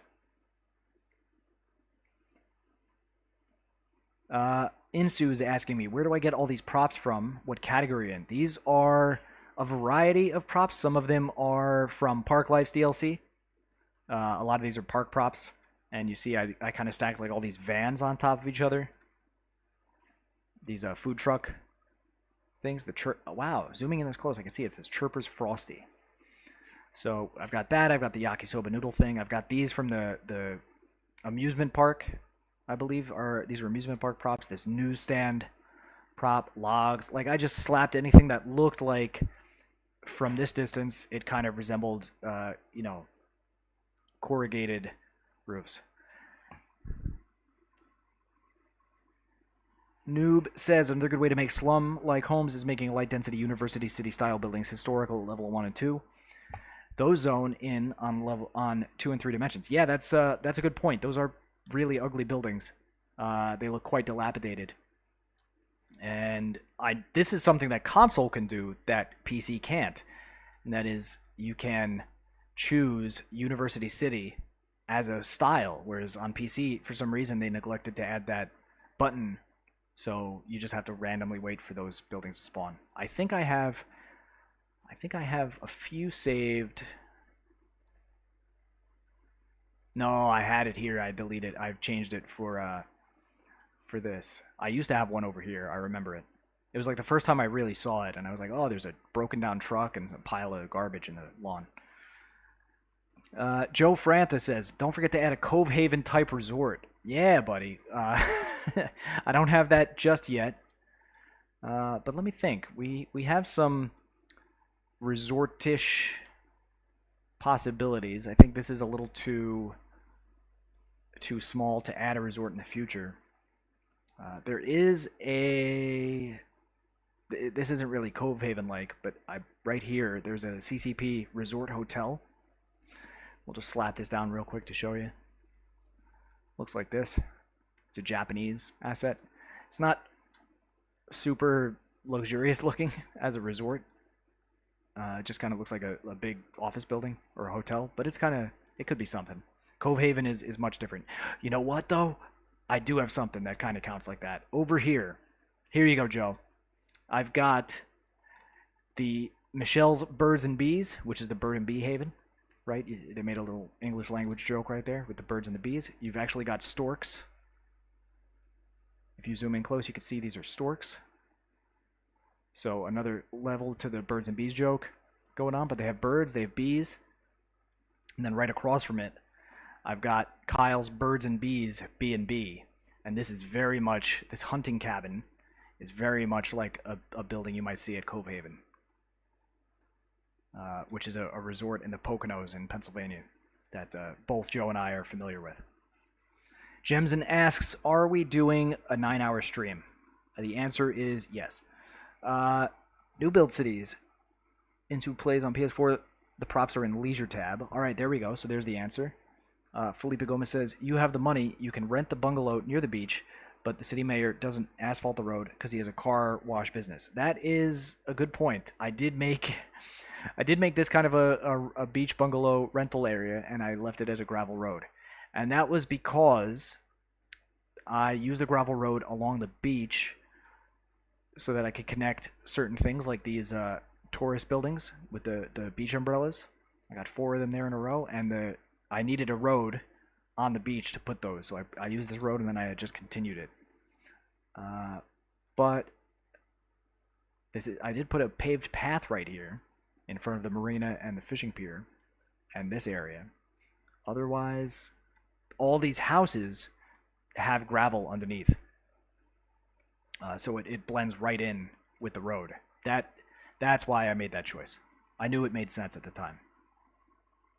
New Build City says, how about a golf course or a ski resort? You have mountains in the back for ski or hiking. Golf course is something that I could do here. Ski resort, I don't know. This is a tropical map. Right now it's 90 degrees Fahrenheit, at least at the bottom of the mountain. I know mountains have the ability to be snow covered while it's very hot down below. But my playable area that I've already chosen every tile that I could get. We've got, as far as mountains, I've really just got Opie Mountain left. Got a tiny bit of this mountain corner right here. I could expand that. I've got Pickling, and Pickling's kind of taken by the industry, so no skiing over here. or else you'll end up in the Keith D rotary kiln. But oh, Spuds has got a bounce. Glad you made it, buddy. Take it easy, man. I will see you next time. So everyone knows, the reason I've chosen to do a live is because I'm going out of town. I'll be away from keyboard for about a week. Going to Brussels tomorrow morning, and then to Dublin in a few days after that. It's wedding season. Everyone's like, oh, the pandemic isn't stopping us from getting married anymore. Let's get married. So I've got to go do that. And I haven't published a video in like 2 weeks, so I wanted to have something before I left, and I couldn't edit a video fast enough. So this is it. Larry Skylines says, if Jamaica has a bobsled team, then you could do something on that tropical map. That's a good point. We could have a Jamaican bobsled run right over here. Right? I'd have to expand the mountain into this area, which I've learned is a bison and cougar habitat. Let's see if we can find one. I actually didn't know that, despite all of my hours and hours of looking. I had never seen one until I started doing work over here for this next episode. And I saw like 3. They were all there. I was like, wow, look at those. So let's see. Did we see any? I don't know if I'd want to be on the Roslyn Peninsula bobsled team, knowing that there are cougars down here roaming menacingly.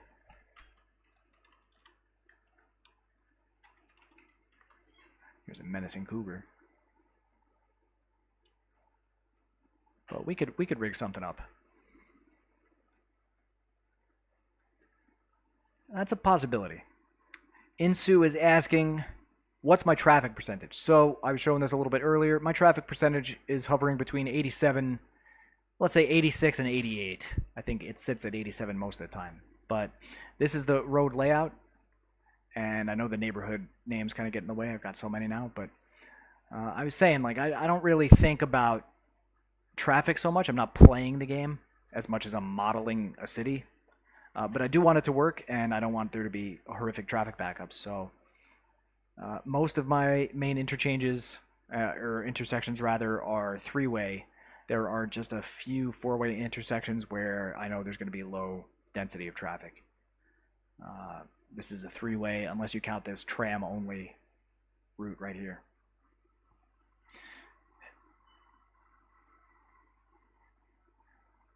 Gems and keep your meteors away from this beautiful city, Larry. All right. Yeah, I know Larry's got a knack for completely bombarding cities with meteors. Noob says, could do some hiking trails with waterfalls. Well, as a matter of fact, that is a real possibility because I've put in some waterfalls over here. Although that's more of a water shoot. Here's a waterfall right here, and I've got the waterfall over at Mr. Mason Falls. I actually named it the Mr. Mason Falls. So we've got waterfalls. There's a park above this at the source, which is a freshwater outlet. I made this water source here, and it goes under this little bridge and then down into Larry Skyline's Gotta Go Park. Because when you gotta go, just pee in the pond here, and it'll go out to sea. Fitrol Sechi says wild cat. Yeah, that's the cougar I presume you're talking about. No Mercy says, oh yeah, like a river rapids kayak route. That'd be really cool. That would be really cool, having the kayak route. Let me think about that. That's an idea. I like where we're going here. Where is we've got kayak props. They don't function, but we do have them. And there are 2 of them. One is a regular and one is floating. So let's see. If I put this here, it floats. I don't think that's super floaty. That doesn't look that good. It doesn't sink. But that's not how boats work. Oh, this one's moving a little bit. All right. Maybe I have to speed up the simulation and see what happens. Okay, they are moving. That's something I had never tried before. So we could do something like that maybe. Jody got a run. Just wanted to pop in, show support. Really appreciate it, Jody. Super nice. Super nice that you came in. If you haven't checked out the Discord server yet, the City of Friends Discord is up and running with Joy Built Cities, Cities by Steven, Grottles, Raid Kitty, Valley Lad Gaming, and myself. The 6 of us have pooled our resources together to bring the world the first joint City Skylines Discord server. So I don't know if I saw you in there yet, but you should check it out if you haven't. Insu says, what about a canyon, like a Grand Canyon sort of thing? I could do a canyon. Let me think where, right? Remember, this is already, I can't buy any more tiles. I'm limiting this to 9 tile city. It's taken me 16 months to build this much, so it'll probably take me another 16 months to fill the rest of the map. We'll see how that goes. But a Grand Canyon, I don't know if I've really got a lot of... Does anyone have any thoughts about where a Grand Canyon could fit, theoretically? I don't know.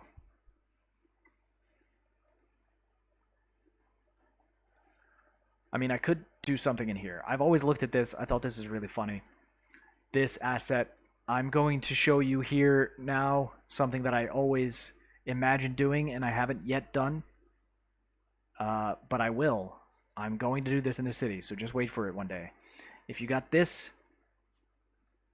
rock, and then you rotate it like this, it looks like a cat, right? So I'm going to do that sometime. There will be some kind of... Wow, why is the zoom going crazy like that? Here we go. It's going to be a cat mountain. That is something I'll do. And it's got caves on each side, so it's like a one-eyed cat, no matter which way you're looking at it.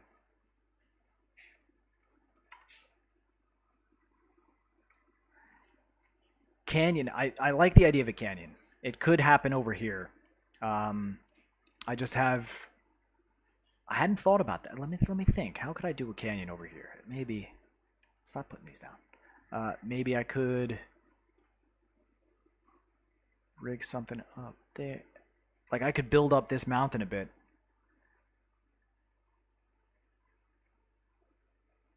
And then create the canyon sort of in here. You know, obviously doing more work than this, but something like that is possible. But I'll see when I get here. It's funny how many different ideas I have for places, and I try them out. And so I've got this like reservoir of ideas for every single spot that's left, and it's hard to say which one I'm going to choose when I end up doing the final product. But Cat Canyon. Yeah, that's true. Larry's got to go. All right, Larry. Joe says, put wild kitties on top like the Rock of Gibraltar. You know what? That's not a terrible idea. I've got... What's the most Gibraltar-like point I have is actually down here, which I don't have access to. Someone put a huge lighthouse on top of this mountain. Not a terrible idea. But in the absence of being able to put a Gibraltar-like thing there, maybe I could do something out this way, right? I don't know. We'll see. We'll see. But that's just one cat iteration. Without doing a spoiler, I will say that right here, there will be another cat thing coming in the next episode, which will be about next week. So I bet you can't guess what it is. It's going to be pretty cool. And it happened on accident too. Like all the best things that happen, I'm just messing around. I'm like, oh wow, that looks like a cat. But here's the real cat right here, the 100% vanilla baby cat. Right here, this is made with some of the park props, seesaws, or teeter-totters, depending what kind of English you speak. Got that right there for 100% vanilla baby. All of this done in front of this is the Gator Orange guy, park maintenance building. And he just joined the Discord. I hadn't seen him in months. And then all of a sudden there he was in the Discord. Hey, man. So we've got that. What else? Oh, Compass Hill Park. I said we were going to talk about this early on. This was like one of my first real extreme vanilla projects. But this is the garden of Shuka the cat right here, and I tried to color it with her coloring. She's got a little asymmetrical black and white color pattern on her face. So this is Shuka the cat. She got her little cat ears. Doing that. The whiskers.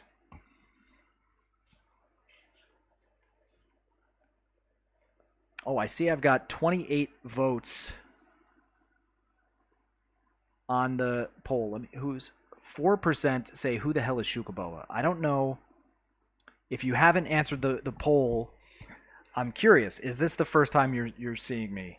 I know most of the people in the live chat right now. I know everyone in the live chat. No one here is someone I've never seen before. But if you're watching this and you're not saying hi in the live chat, please do and like hang out. Everyone's really cool. We hang out all the time.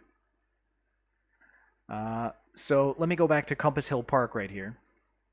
In the very beginning of making this city, when I started here, let's go back to the first kind of screenshot angle, and I will do that overlay. That was pretty close. I got it lined up almost exactly the same. So that's the first part of the city.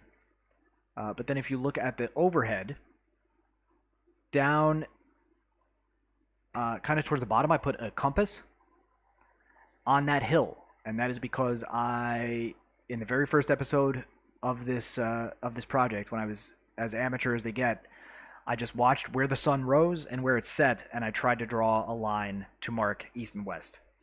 And of course, that doesn't account for declination or the time of year or any actual science. But it was just for like a standard east and west. And then later I transferred that compass over to this side of the river where I hadn't built yet. But using this, I went into the park props and I grabbed this hedge number 2, which I think is a rose bush hedge or something like that. And I just kind of lined it up like that. And then I made a new compass in Compass Hill Park with all 32 points of the compass in set right there. And I've got this nice little design. And that I was really happy with the compass, that now this original Compass Hill had a proper compass on it. Oh, Hein is here. Dude, I've got, I'm talking about Compass Hill Park. I will show everyone real quick that Hein originally had the, where am I looking? Right here. This dog park. I've named it after his cats, Mikar and Won Won. Mikar is the late mother of Won Won the cat. But these are his cats. And he instead got this triangle about right here. So Hein is also one of my really very first subscribers and OXGs. Been here for over a year. So that's that. But back to Compass Hill Park. I did, my standard kind of terracing. Like I just flattened out a few spots in different steps so I could put these large assets. I put the Megan D Botanical Garden here, and this is the accurate Akimbo Overlook. Just a few park assets mixed. I use the zoo entrance, right? Here's the thing. Not everyone intuitively knows. I think most of you probably know it. But the... Oh, yeah, D-dubs, I know that compass is... because of the prop collision. Console does not allow the prop collision that close, and I don't know why. It is a vanilla thing on PC. I don't need any mods to do that. Anyway, I use the zoo, and it's not intuitive to everybody, but you don't ever have to, like, put assets from a certain park into that zone. Like, I don't have to just do zoo park assets in this park. I could do whatever I want. It doesn't matter. It's just a park.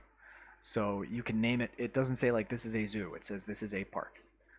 So I use the zoo entrance. I put in this botanical garden, which actually isn't even part of the park. It doesn't count towards the visitorship or anything like that. And I use this aviary, which I named for Javier. And so it's the Javieri. the Javier Aviary, or the Javieri. Hein is asking, how much time do I have invested in this vanilla baby? I started this city March 15th, 2021. When that was right about the time that the immigration services of Portugal told me that the offices were closed indefinitely due to the new lockdown, and I would just have to sit tight for who knows how long. So I'm like, you know what? I guess I'm going to not be on a ship for a while. I better do something with my time. So I started doing this. D-Dub says, oh, Elta Plays is here. Elta, welcome. You have something named for you in the next episode. This is not the next episode yet, but there will be things built over here, over here, over here, over here. I do some work over here, but spoiler alert, Elta was the first person to say, I want the Roberts Bridge. So Elta Plays will be getting the Roberts Bridge. Everyone else who asked for the Roberts Bridge will get a bridge, but it will not be the Roberts Bridge. Perhaps this one next to it. So that's where Elta goes. Felipe says, just by my story, people can have a clue how things generally work in Portugal. Yeah, that's right. The bureaucracy here is infamously bad, even compared to places that have really bad bureaucracy. Like, bureaucracy is never... No one ever says my bureaucracy is really good. But Portugal takes it to another level. And so they told me, they're like, don't call me, we'll call you. And don't leave the country, or else you forfeit your interview for residency. So I just sat here and started this March 15th, 2021. And I've been working at it pretty much nonstop, little by little. There were a few months from September to December of last year where I was in the United States trying to get back on a ship with no luck. So there was this period that also killed my YouTube viewership, right? Like, the channel went dormant. I didn't have community tab or anything. So it took me from March to September to get my first 250 subscribers, and I've now just hit 500 quite recently, just the other week. So it's been a climb back uphill. If you YouTube, I will caution you. If you want your channel to continue to grow, you can't ever leave it, right? It's a hungry beast, and it only wants more and more. No matter how much you give, it only wants more.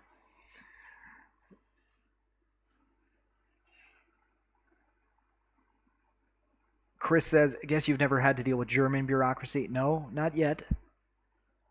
Although I did have a flight canceled once in Frankfurt, and they made it seem like it was my fault that the flight was. I was really upset about that. But that was many years ago. Otherwise, Germany's been pretty good to me, bureaucracy-wise. And Felipe Gomez is going to have dinner. Enjoy your dinner, buddy. D-Dub says, I hope you don't mind, but I'm glad you had those immigration issues. We wouldn't have this awesome content if you hadn't. That's very sweet of you to say, my friend. Yeah, in a way, it's been nice. Like, this is...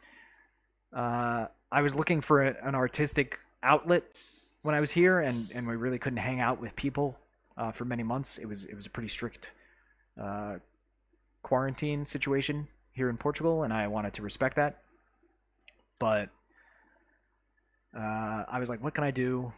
I'm not really like a good painter. I can doodle those animals on Microsoft Paint pretty well, but that's that's not what I really find joy in. But doing this, like, I love city builders since SimCity. I was playing when I was a kid. SimCity 2000 I had, and then SimCity 4 when I was in high school, 20 years ago. So yeah, playing this, I was like, oh, this is cool. And then I saw the workshop, and I was just blown away by, really, curved road tools are what sold me. That was one thing that drove me nuts with SimCity, was I could never get not even like a good-looking diagonal street, let alone a curve. So just having the ability to freeform roads here was like, game over. I'm in. Sign me up. And then it's become a lot of fun. It's been therapeutic, right? Except for the whole YouTube part. YouTube has been the stressful part because the monster needs to be fed. But at the same time, if it wasn't for YouTube and this community, I would have built SimCity that would have been, you know, a fraction as interesting as this, and it just you know, everything here is based on people that are joining. Like every episode I do, if I get 10 people subscribe, I make 10 buildings. If I get 50 people subscribe, I make 50 buildings. Like and it's forcing me to think, how can I fit all of this into an episode? So instead of just kind of randomly going all over the place like I might otherwise do, it concentrates me, and it's turned into a project-based city because of that. Like each episode is a project, and I work on that. So for that I am thankful, for sure. That part of YouTube has been great, and meeting all of you and the community and hanging out in the different spaces is it's just like cool. Otherwise, it just, I mean, I love my girlfriend, but if it was just the two of us all day every day for 2 years in quarantine, it would be I don't know, we might get sick of each other some way or another. So this, I'm sure she appreciates this too, despite her saying otherwise sometimes. Chris and Fitrol are talking about SimCity. Chris played SimCity 2000 to death back in the day, and Fitrol Sech says I play SimCity 4 until today. Yeah, it's SimCity is a good game. It's still a good game. I had originally when I got here, I re-downloaded SimCity 4 to this computer, or to my laptop rather, that I had, and then that's when I found City Skylines. I was like, oh, here's this new one. So I checked it out, and then I was hooked from there. But SimCity 4, I think, was still a lot of fun. I did play it for like a month before really getting into City Skylines, just the other year. It's also a lot easier on the computer, right? This right now I'm moving around pretty freely because I'm in vanilla mode. I've got ultimate level of detail vanilla is on. If I turn that off to the regular ultimate level of detail, my FPS drops pretty quick, you can see. And then if I were to go into like screenshot mode, it's just like dop, dop, dop, dop, dop, dop, dop. So we will go back to vanilla mode, which is Control Shift period. And then it turns a little camera yellow. Also, I have dynamic resolution. I've got it on 100% right now, but when I record my modded series, or you'll see when I start this Skyline 6 collaborative project, I will also use dynamic resolution, and that just makes everything look really very crisp.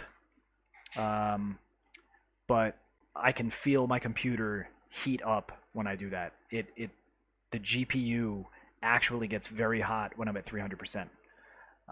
Is it worth it? It's worth it as long as I don't fry my computer. Right? But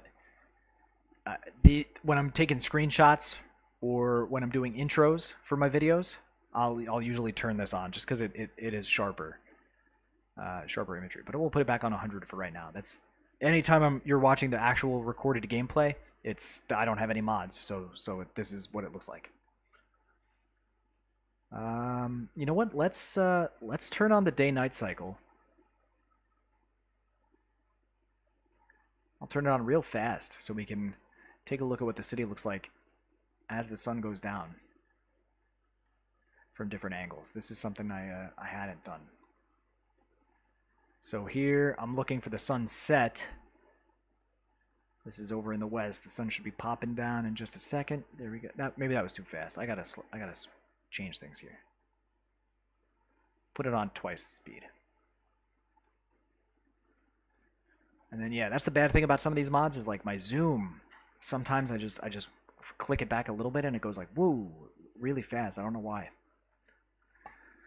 Axe says played SimCity like the first one on the Super Nintendo as a kid. Yeah, that's I do remember that. I do remember that one too, although I didn't have it. Everyone is hating on the last SimCity, Fitrol and Chris. Joy is back. Welcome back, Joy. I'm glad you came back. We're just taking some nighttime glimpses here of the... Oh, see, there it did it again, that super zoom. So let's... I think if I just be very, very careful with the zoom, it'll be okay. But let's put it in camera mode and start looking at the city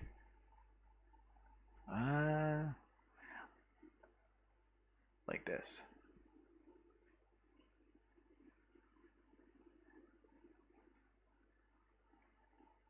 And then here's the outline of the streets with the lights on. So you can see the organic nature of how this city has kind of grown.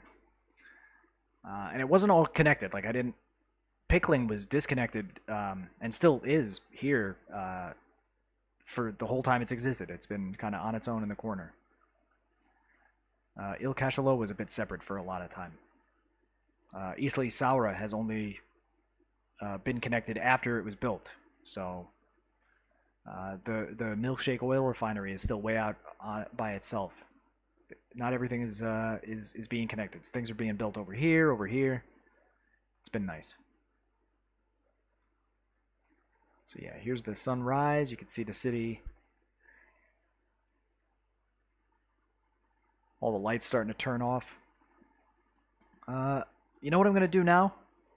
I think I'm going to... Let me turn off the day and night speed. We'll put the time of day at like noon or something. 10:30 looks pretty good. And let me try to go back episode by episode and see how things developed. Joy asks, did I show off my slums? Yes, I did. I took a look at those. But if anyone didn't see that, I can go back. Joe Franta asks, do you have an Instagram for the city? The answer is yes, although I have not posted on that in many months. But if you just go to Instagram/Xucaboa, that's me. I was doing that a bit in the beginning, and then I guess I probably should start doing it again to increase my search engine optimization profile and get other people finding me that way. But I do love taking screenshots. If you've seen my subscriber special, I've got a screenshot for every single building that is in the city, right? So let me see. I think we looked at everyone in the live chat. We've seen their buildings, but I mean, I remember like the very first episode, I didn't name any buildings except the historic Hickory House, because that was the first building, and Albert Green's house, because when we watched the first Jeep, it was a red Jeep, it drove down the highway here to move in. I thought it was going to move into the Hickory House, and then he parked here, and then he walked. I believe it was him, and he had I think a daughter and a dog, Albert Green's dog, and they walked into this house. So I said, this will be the first. This is also going to be a historic house, and I'm going to name the street after him. So I did that. Albert Green Street was right here. So that's episode 1. I did just this little area, and where the Marcio Technology Institute is now, I had a bit of an industrial area.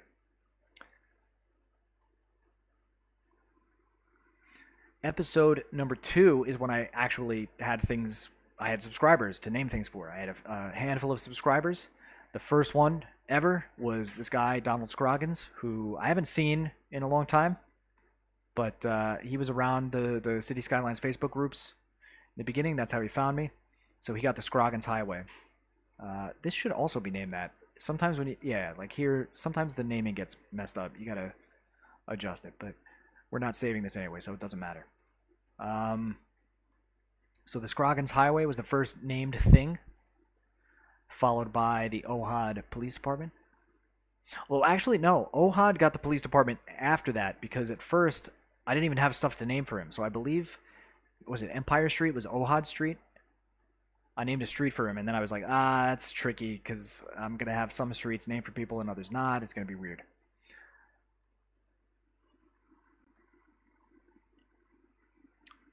Artavan PB says, City Skylines is much more realistic than other games in the genre. I agree. I really think, as a vanilla game, it's way better. And then, let's not even get into all the tens of thousands of custom assets and mods and other things that really add an infinite amount of realism or otherwise, or fantasy, if you want, to the game.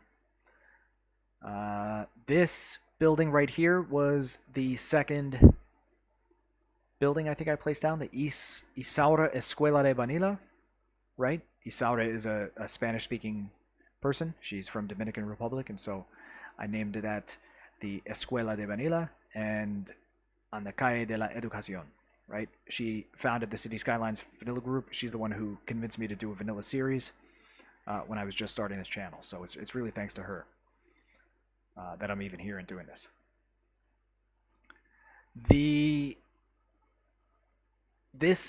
Okay, so one of these, I think Calle de la Educación was called Agustina, Calle Agustina. And later when I changed it, she got this Plaza de Agustina, another person from the Facebook group. But these plazas went right in here. Once I was able to unlock them, I had left this open. And then there was a space in between, so I put this park bench. I have since added a few of the Mr. Mason trees, but otherwise I don't think I've touched any other part of it. It's still that same path, still the same benches that I'd put down, and garbage cans and light posts and things like that. Also in the first episode, or second episode rather, Christina MD.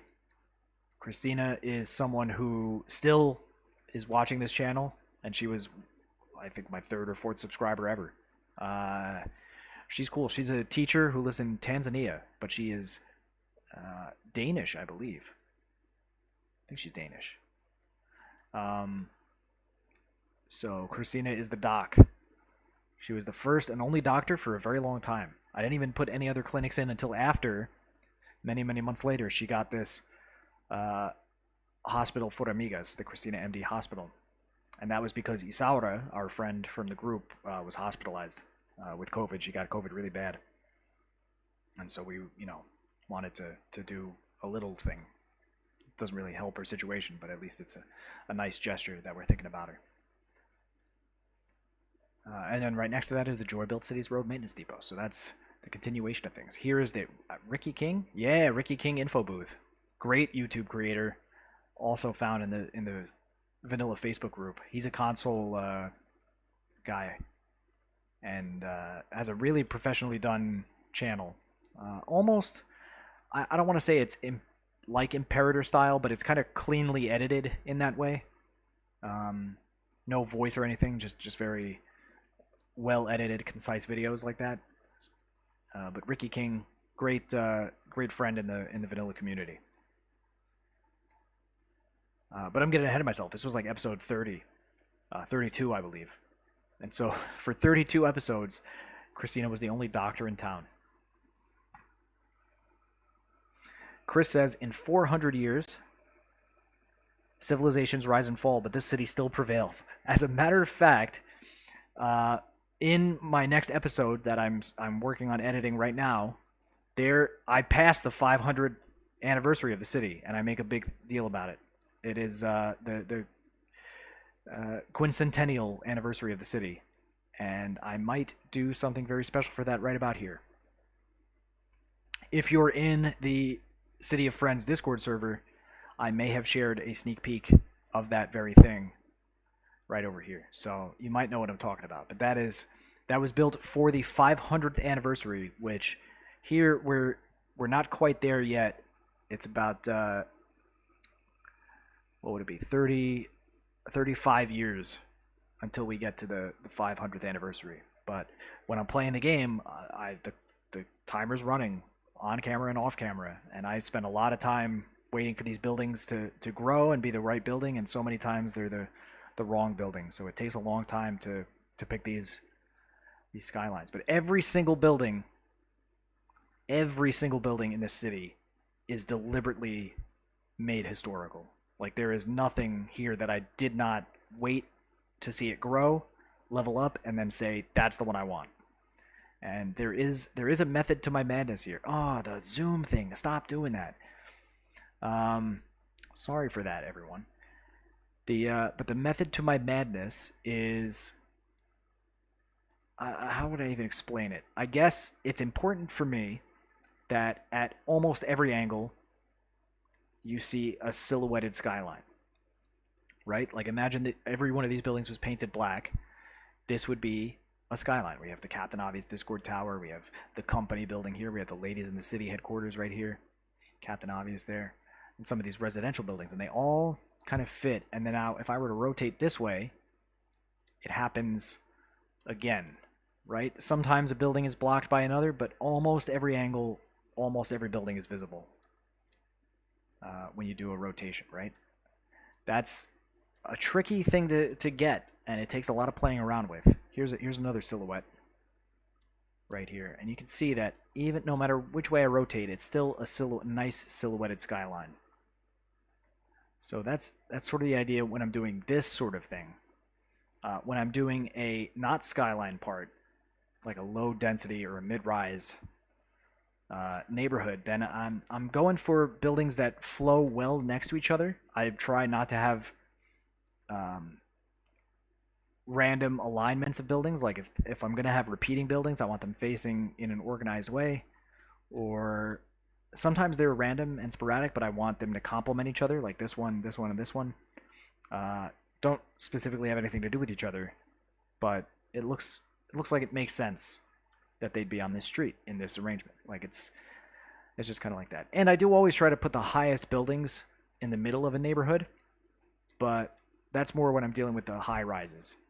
When I'm dealing with the low and mid rises, sometimes I'll sprinkle just a random tall building around somewhere. Like it's still a skyline, but it's not, it's not a skyline like that. It's just, they're deliberately random in that way. And here was a public housing, so these are all kind of arranged very symmetrically, very much in the same arrangement. I had to make that a separate district because these are the what's it called, the self-sustaining houses, self-sufficient buildings. There we go. I don't know why I was slipping on that. They produce less garbage, but they generate less tax income. So, and they use less electricity. But I don't care about that sort of thing. I'm just trying to make a good-looking city. So if these made twice as much garbage, I still would want to put them, right? I'm not doing it strategically. I'm just doing it because I think it looks really nice. And I put this nice community garden right alongside it too. Here, I remember No Mercy was cracking up about this.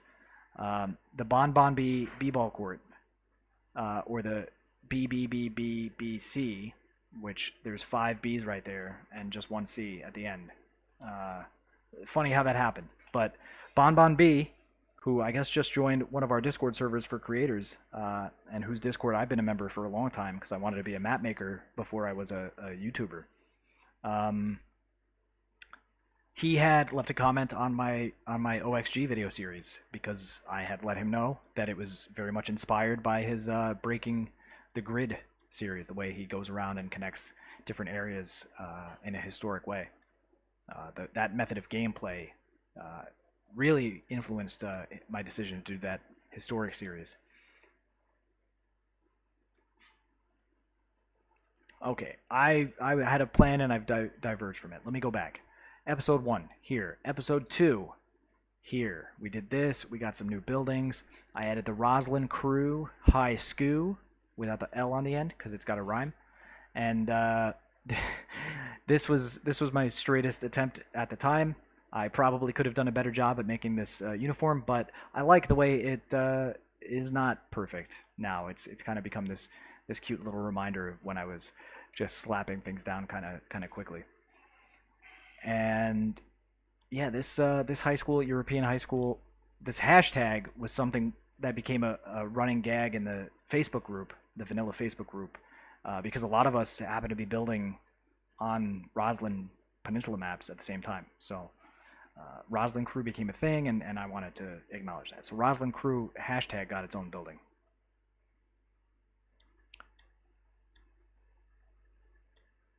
Now, all of these buildings that are in here, this low density residential, I had done,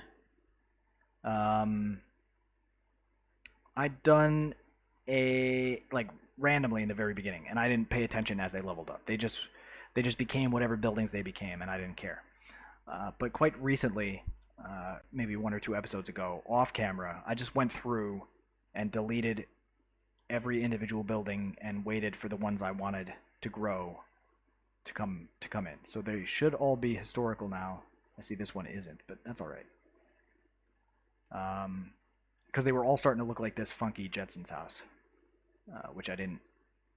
One of them I'll allow, but having every house look like this, or this, or this was getting to be a little too much. So I just try to random it up. There's not an unlimited amount of building models to choose from, so sometimes you get repeats, but you gotta arrange them so that they're different. And then I started to upzone some high density right up in here, just a little bit.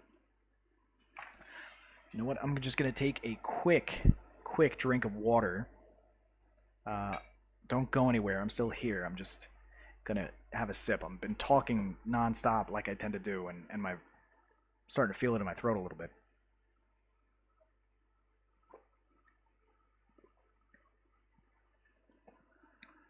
Let me read the comments and see if I missed anything. Oh yes, that one really cracked me up. I remember vividly. Yes, No Mercy. I also remember vividly. Fitroseci says, I also keep putting the buildings as historic so they don't change their appearance. Yeah, I really, as much as detailing, when people think of detailing, I think the tendency is to think of props and bushes and creating little spaces. But for me, every building is a detail, right? And if the city doesn't look right, if it's too random, then I don't consider it truly detailed, right? Every building should be meaningful in some way. And unfortunately, in vanilla, that often means you have to sit here and just play whack-a-mole and delete as the wrong building type grows in. Chris says, stay hydrated. Yeah, you too. Everybody, take a drink of water if you've got a moment. It's hot out, right? It's summertime in the northern hemisphere at least, so Fitrol is okay. Well, actually, Fitrol, which side of the equator are you on? In Brazil, I know you've got the potential to be in winter or in the summer.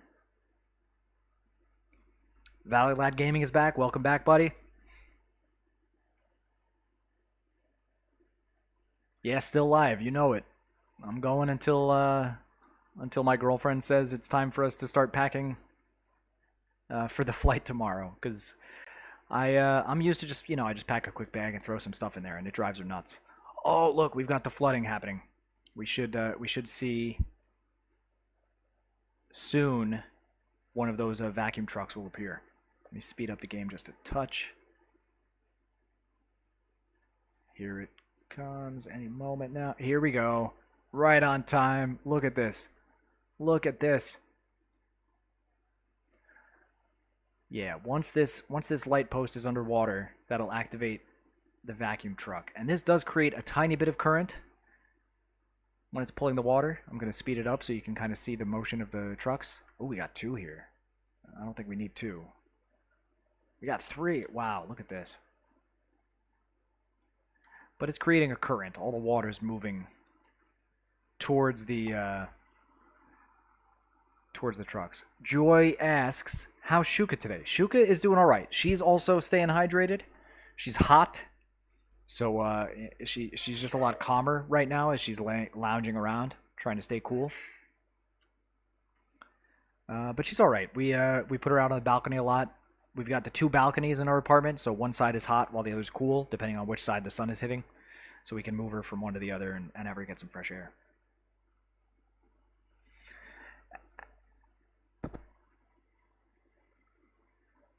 Valley says, Xuca, if you're wondering why in your poll there's 1 vote for who the hell is Xucaboa, that was me. I clicked on the wrong one at the beginning of this stream. That's okay. I was curious to see if I got any new people visiting during this stream. I don't know that I have yet. If I have, they haven't said anything. The poll has 31 votes, is what I'm seeing right now on my screen. But things aren't always updated real fast. How many likes do we have in the thing? Like, I didn't see 31 people in the live chat, so there are people here that didn't say hi specifically. But how many likes are we at? Could someone give me an update? I don't want to hit refresh on the thing. That microphone problem might happen.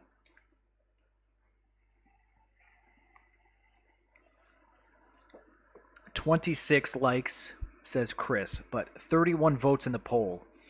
People are clicking the wrong buttons. Come on. Come on, people. That's okay. I can handle 26 likes. I think that's pretty good. All right, so you see the vacuum truck has left, and what's going to happen is there's just this little bit of a bounce back wave, and then it calms down again. So it might hit the flood icon maybe once more, but it should be good now for, I don't know, maybe 10 minutes in real life. Something like that. So that's how that works. I don't think we could see the water current with this. No. No, just over in the ocean. It doesn't show the current over here. Ooh, 27. Someone was thinking, uh-oh. I think it goes without saying, but I'll say it anyway. I do appreciate when people leave a like, just because it shows that there's a community here. More than anything, the comments too. I know you can't comment on the live stream, just in the live chat. When it's over, though, when this is over, if you can remember, come back and leave a comment saying what you think about it, because I find that there's usually like 100 or more people that'll visit my live streams after they've ended. I keep getting stats for them. I don't take them off. So if they see that there's comments and likes, then they'll think, oh, this was something that's worth, like, you know, I don't expect someone to sit down and watch it for however long it's been, a couple hours, but they'll, you know, they'll peruse and they'll get an idea for what's going on and see what it's all about. All right, here I am continuing to make my way away from the place where I was trying to start. So we had first episode, second episode, third episode was all just doing the regular gameplay things, right? Just trying to get more population. I did add these, I started to add some real free-form blocks over here, not specifically having an idea of what they'd turn into. And I've since turned them into this European thing. I've added a few backyard playground type of things. But then it was a little while later, I added the farming industry was over here. I still have some of that. Not all of it has moved over to the other side of the map, although most of it has. I've got the, where is it? No.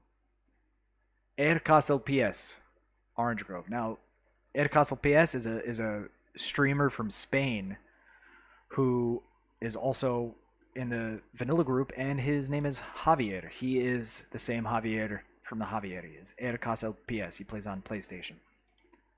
So he got this Orange Grove, and then we had this other guy, Jorge LeBlanco de.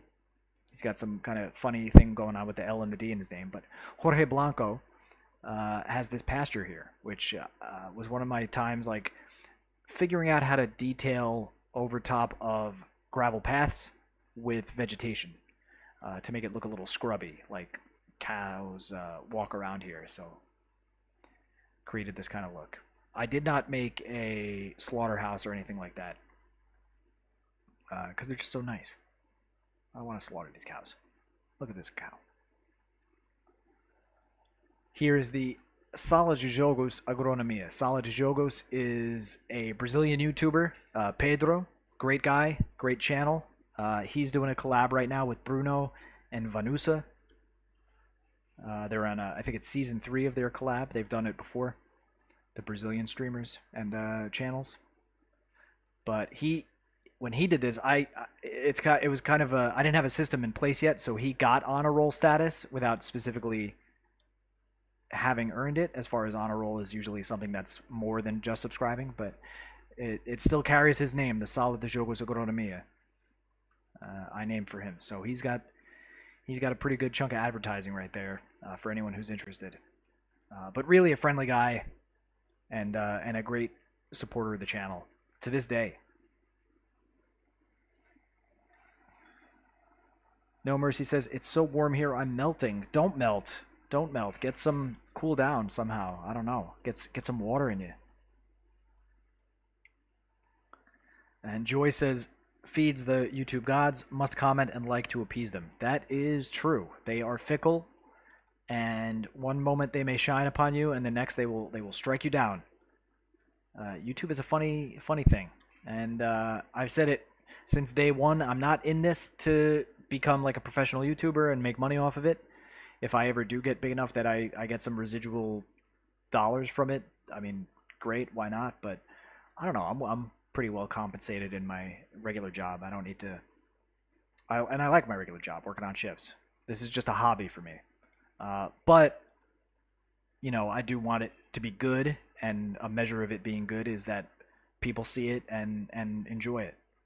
So, in that way, having a successful YouTube channel is important for me. I would like to be recognized by people as having a good vanilla city, and have them be part of it too, because all of this is about people.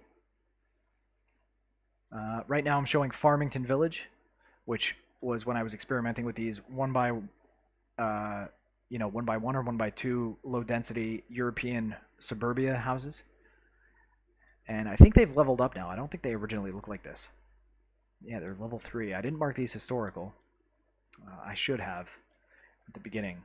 I think they look something more like this. This one's historical. That's all right. Some of these are pretty good. But this was a neat little neighborhood I was trying to do, and oddly enough, when I had done this, it became like a hurricane, a tornado rather. A tornado came. I was right over here building it, and I still had disasters turned on, and I just looked in the background. It was this massive tornado that came and ripped through the city.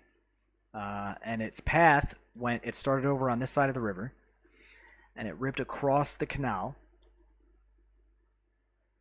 and it destroyed all this, whatever was here anyway. Or no, it went. It was over on this side because I built a mini canal. This is the mini memorial park for the tornado. The tornado mini memorial park of 2030 was the year, so that's how long ago in game years it was. 2030. It did that, and then it crossed the highway. It destroyed most of the industrial area that had remained. Now there's just a little bit over here that I had relocated. But this is now the Tornado of 2030 Memorial Park. And it continued all the way almost to the cows. Almost to the cattle. It destroyed all these residential blocks, and so for that, this neighborhood was named Twisterville. Because of the tornadoes. So I remember that. It was like, ay caramba, no. I left disasters on for a little while after that. I don't think I ever got another one. But I've turned them off because you have to turn off disasters in order to disable fire spreading. And once I started doing trees, when I did Compass Hill with the trees, that was it. I was like, I can't have fire spreading. This game would be unplayable if a single one of these trees caught fire. Here's a cool cafe, the Jesse's Walbrook Cafe. Jesse was this dude in City Skylines community Facebook group, not vanilla. He had an awesome modded city. I really enjoyed his screenshots he was posting, and we chatted about it. So he checked out my channel one time, and I gave him this. His city was called Walbrook, so that's why I call it the Walbrook Cafe. But I haven't seen him in a long time. Really a very long time. This looks like it caught fire recently. These colors aren't the right color. Huh. I bet these will be a lot greener soon, once they grow back all the way. This is the Megan D Botanical Garden. Megan D is someone I know in real life. She was my roommate and colleague in New York City. And when I told her I was doing this, she's like, "Oh, I gotta see." So I gave her a botanical garden. She and I were living together back in 2015 in Staten Island, of all places. But that's when I was working at the South Street Seaport Museum, and she was also working there.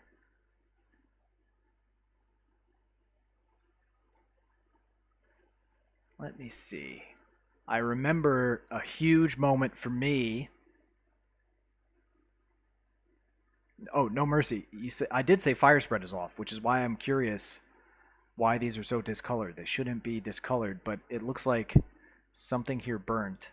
There's no pollution over here. So I think maybe this. I think the building just caught on fire, and that created like this burn radius around. Because look at it. It's yeah, that must be what happened. Fire spreading is off, so only the building caught fire. But then the trees around it got singed, I guess. So I was saying a major personal milestone for me before I started YouTubing, I was watching lots of channels. I was watching Overcharged Egg and City Planner and Captain Obvious. And Captain Obvious started, he subscribed to me and started to comment on my videos. And I was like, wow, this is, I was not anywhere the builder or player or video maker I am now. I was still pretty amateur in that regard at the time. Not that I'm pro now, but I was really amateur back then. And so he joined, and I remember I gave him this Captain Obvious Fire HQ. No more burnt hot dogs. The burnt hot dogs was a reference to when I had fire spreading enabled. There were these hot dog tanks that were always catching on fire. And I call them hot dog tanks because they look kind of like hot dogs. And so I called this one the burnt hot dogs to burn harder. And then there's the Captain Obvious no more burn hot dogs Fire HQ.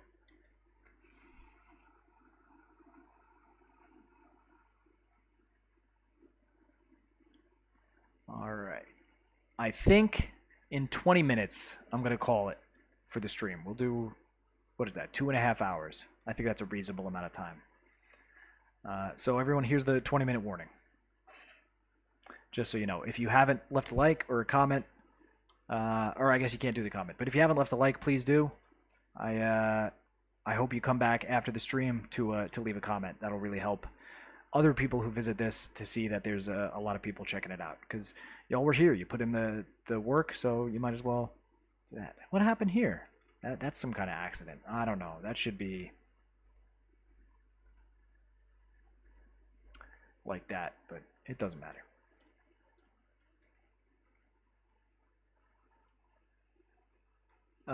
This canal district was one of the early projects I did, and this was a lot of fun because this was like where I first started to play around with terrain, and I was totally improvising.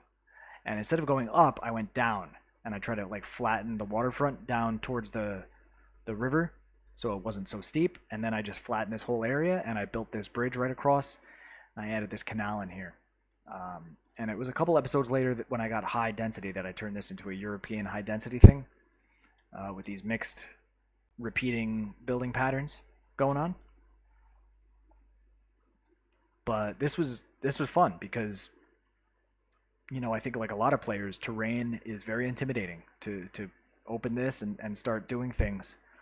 It can be a daunting proposition at first. You really have to learn to get comfortable with it. And now it's I use it so much. I use it even when I shouldn't. When there's absolutely no need, I'm like, you know what? We got to throw a hill in there. Why not? But at the time, it was a big thing for me too. I was like, let me see what I could do. I had practiced a few things and tried some techniques, and I'm like, let me see what I could do. So putting this canal in, digging this kind of basin was a lot of fun. Joy says, it is very scary. Yeah, I know, right? It is. And I hope, like I'm at the point now with my videos that my crowd is so regular, I don't teach maybe as much as I should, considering the types of techniques I do aren't really super comfortable for a lot of people. I do a lot of, like, I'll happily just bulldoze this highway and you know, throw down some, make it a bridge or something like that, you know, just do this. And that doesn't scare me at all. I'll just do it real fast. Takes me just a second. If I can do it right. Like that, and then bam, I got a bridge. Here, I'll do it again, 180, and I got a bridge. And like, I'll just do that all the time, and it doesn't scare me. But I know at first it really took a while to get comfortable even doing any simple terrain work. And to do that, I studied Captain Obvious videos religiously. I would just sit there and watch and practice, and I I'll have to find it. I have a screenshot, I think, of my first homemade interchange, and it was based almost. I almost tried to replicate exactly one that Captain Obvious had done, and it was a huge accomplishment.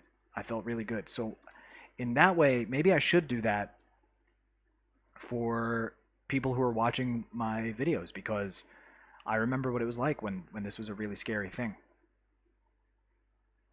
And I'm pretty, I speed up the video a lot and I just start doing all this crazy terrain work and bulldozing and leveling and raising up terrain. Maybe it'll be good to slow things down again in the future. But this next video that I'm doing, it's going to be pretty advanced. I am going to work on this interchange in a big way and really change it up. Joe Franta says, gonna get out of here, hardtop. Enjoy your week, vacay, bud. Thanks, man. I'm glad. Thanks for sticking around this long. I know you're not a City Skylines player necessarily, but you are my people. I appreciate it, dude. He's calling me hardtop because on the ship we were working on at the paint locker, we had two types of paint. We had the Joe Damastic, and we had the hardtop. And his name is Joe, so I just called him Joe Damastic. And he called me Mikey Hardtop, so that's a little old throwback joke there. I miss those. It was good working with you, man. We got to do it again sometime. Joy says, I try not to mess with water anyway. Or either, excuse me. Wait, actually, I'm missing a few things. Hold on. Okay. No Mercy was talking about the burn radius. Yeah, I think that's the thing that happened. Joy says, I try not to mess with water either. No Mercy says, that district with the European buildings and canal looks almost Dutch to me in a way. Yeah, I could see that. I mean, the fact that there's a canal is specifically Dutch, but also just the kind of style of the buildings that I chose. Not that there's a huge variety of European buildings to choose from, but like this one I would say is not so Dutch. And this kills me because these ones would line up so nicely together and make a nice little building if they connected right. But these are not, it looks, you can't really tell from right here, but these don't line up when there's like a gap like that when you butt them up against each other. So you can't do something like this. Really a shame.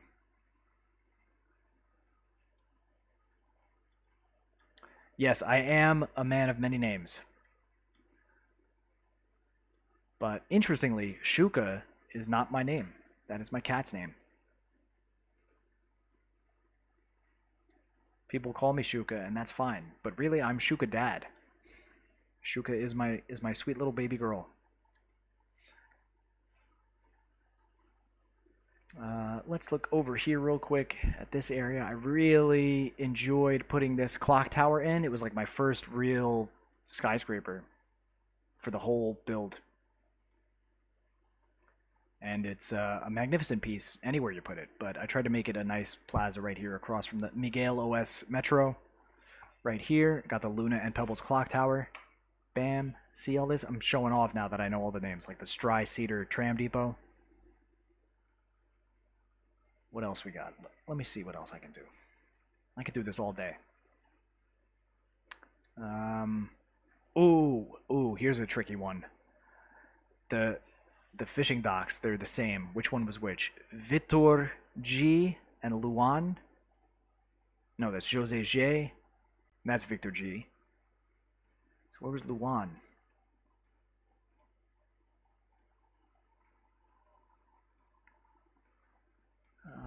I forget now. Or did I make Luan the ferry? Luan is the ferry pier, that's it.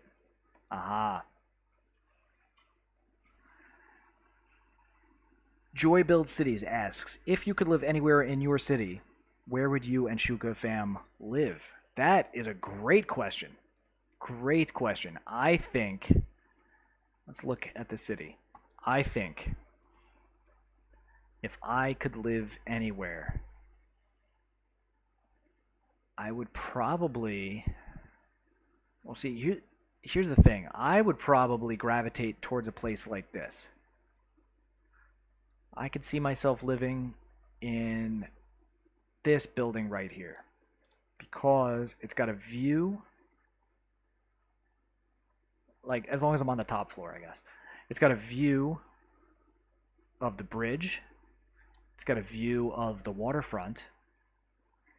It's got a view of Il Cachalot and all the good stuff over there. But it's still like a gritty industrial brick area. Like it's a cool, it's a spot like many places I've lived. It's not too different from where I live right now. Actually, this is not dissimilar from the apartment building I live in, and this view is not too dissimilar from the view I have out of my balcony. I can see the bridge. I can see the waterfront. Not this close. I'm not just 2 blocks away, but it's cool. I might choose this building. I never thought about that, Joy, though. That's a great question. Big Q is here. Yes. Big Q, I was wondering where you were. Everyone, here's Big Q's inlet. Big Q 57 inlet, which is an honor roll thing after a suggestion I had received. And if I remember correctly, it is the wheat farm. That's corn. It's wheat. Yep, Big Q 57 wheat farm. Am I going for 9 hours today? No, I gave a 20-minute warning 10 minutes ago. That might have been a lie. I might keep going. I don't know. But yeah, I'll just keep going. I wanted to have an edited video out today, and it just is taking way too long. I don't want to rush it. Tomorrow I'm going away for a week. So if I didn't put out something today, I was going to feel disappointed. Like I wanted to have some content. So I decided to go live and just do a walk around the tour. Joy says, I should name that building for Xucaboa and Cat. I think I will, but not right now. I can't save this because, well, I've got a couple of visual mods turned on for the sake of this, camera work that I'm doing as I zoom in real close to things, giving the tour. But also, I have already a finished save game that comes after this where I do work across the map. So if I were to name this, it wouldn't transfer. So I'll just have to remember to name that next time. But yeah, that might be where I would be. For anyone who's here, like Joy, like No Mercy, like Big Q, I don't know who else is in the live chat still. If you're here, say hi. But if you feel like you know the city, is there any neighborhood? All right, I won't be so specific to say is there a building, but is there a neighborhood that you think you would want to live in? All right, and if you forget the name, just talk about what it's like, and I'll zoom in on it. But I think you can see a lot of the names here.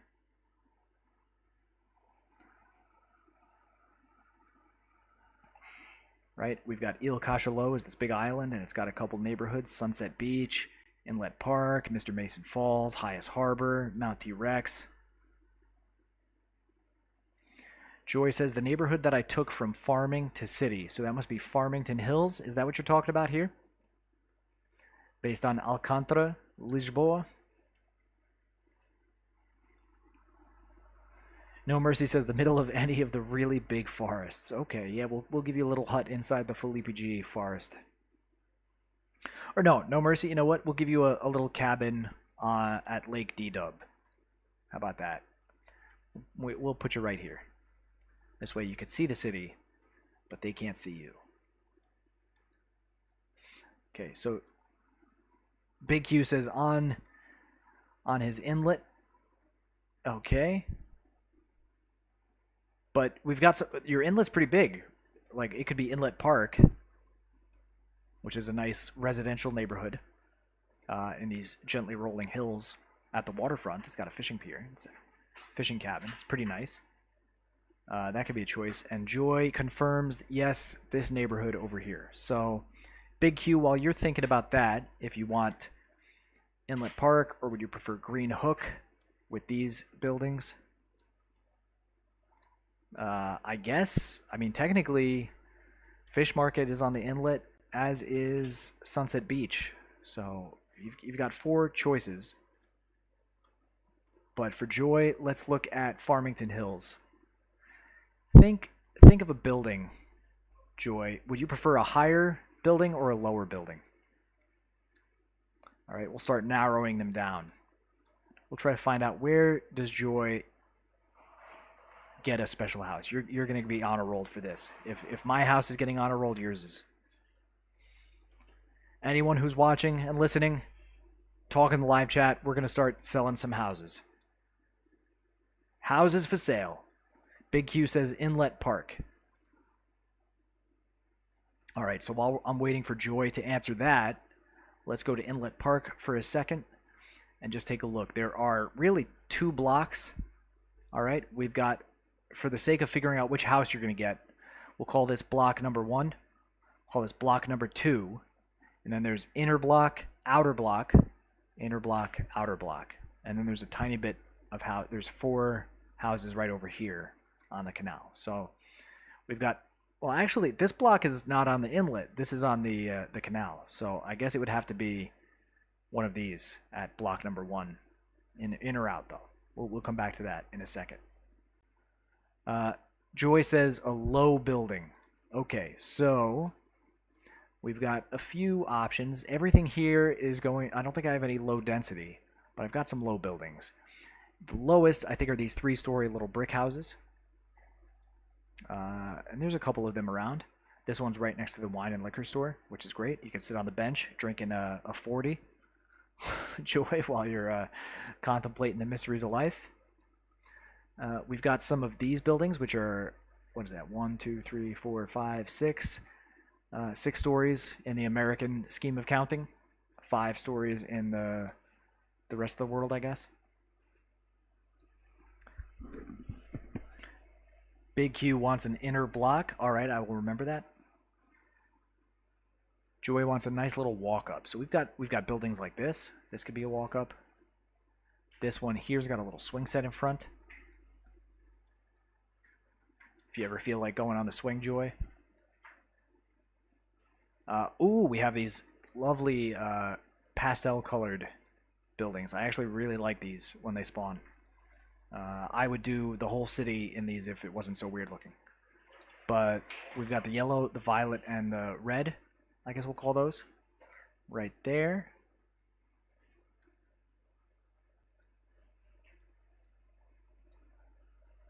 We've got this one right over here. This is pretty small, although there's a lot of rooms. I don't know how many of these will be separate apartments for you.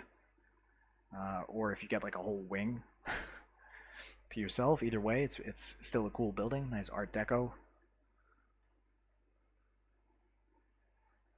We've got another one over here by the cemetery. I don't know if you're into living by cemeteries or not. Some people like that sort of thing. Ooh, Joy says the pink one. So that's this one, I think. I'm gonna say confirm this, please. And if that's the one you're talking about, we'll remember to name that for you. If it's not, I'll keep looking. But let's go back to Inlet Park for Big Q. We've got, he said, inner on the water. So one of these houses. We've got this narrowed down. We've got, that one's not on the water. All right, perfect. We've got this one. We'll call this number 1. Call this number 2. Oops. This actually named? No. 1, 2, 3, 4, 5, 6, 7, 8, 9, 10, 11, 12, 13, 14, and 15. So, Big Q, you've given me 15 houses to choose from. Going from here, we'll take a look again. 1, 2, 3, 4, 5, 6, 7, 8, 9, 10 through 15. Across from the dock, he says. So that's, what is that, number 2? All right, big Q. Number 2. I'll remember that for the next Vanilla Baby. It won't be the next episode, though, because I've already recorded that. I'm now editing it. So it'll be 2 Vanilla Baby episodes from now.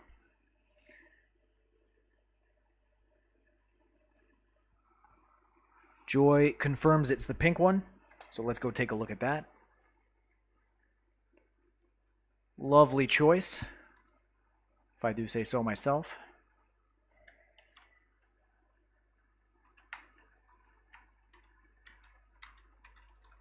Joyful house. There we go. So yours is right there. You've got some neighbors in mid-rises. You've got a little bit of playground action on the corner, a little community garden patch right there, some benches. It's not the most highly detailed area, but I bet if you move in here, that could change. I bet you would detail this quite nicely. This whole area is fertile soil, so I don't have any trees planted. It's all vegetation and props. Raid Kitty is back. Ack is saying, welcome back. I didn't even know you were here still, Ack. Welcome back, Raid. And welcome back, Ack. Joy just got this house. We'll remember that for a future episode. Big Q57 got this house. No Mercy. No Mercy was talking about being in the middle of the forest, so I was thinking we could put him over here. I guess it'll have to be... Well, so what do you want to live in? No Mercy. We've got a few options. We've got this gazebo. What else do we have here?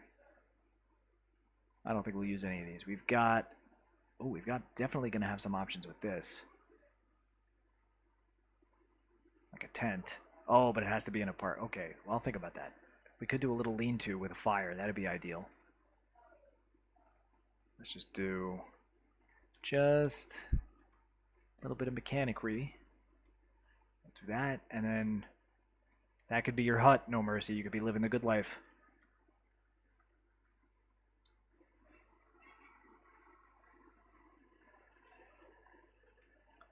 I don't know. What do you think of that? Or would you rather be somewhere else? Now, the thing is, this is going to... the good thing is it doesn't need water or electricity. That's pretty nice. No Mercy likes it. Nature Reserve Cabin is a great choice, Joy. Although I think it does require facilities, or utilities, rather. Am I wrong? Can it go electric free? Oh, you could get a cabin with an outhouse if you prefer that. No Mercy. I could give you a campfire on the side. I could just do this.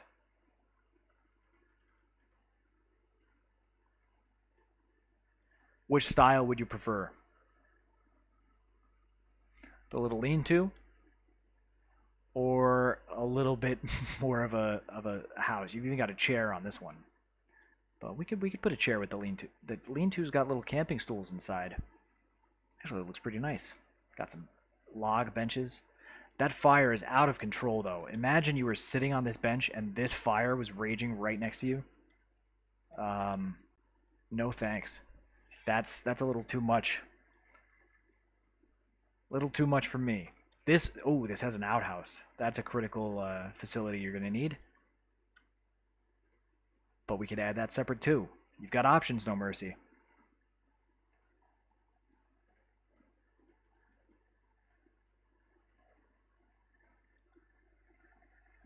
Okay, the cabin. All right, so I'll remember that. No Mercy cabin.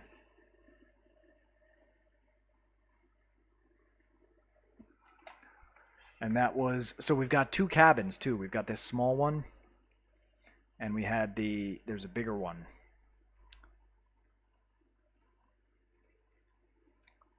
This big one's kind of swanky.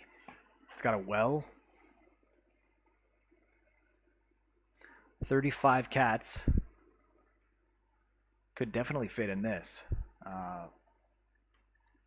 Your call. You tell me. Big one, small one, and we'll give you some of the other stuff. You know, outhouses and fires and things.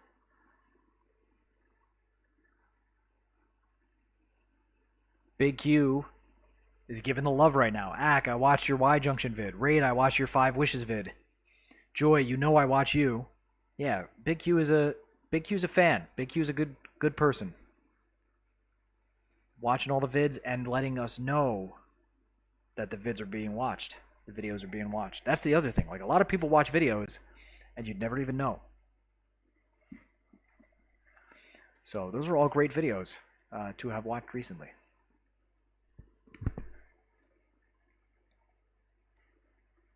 Ack, while you're listening, is there any neighborhood in particular that you like, that you might want to live?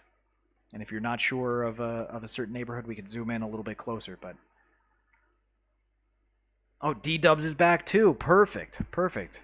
The whole gang is coming back.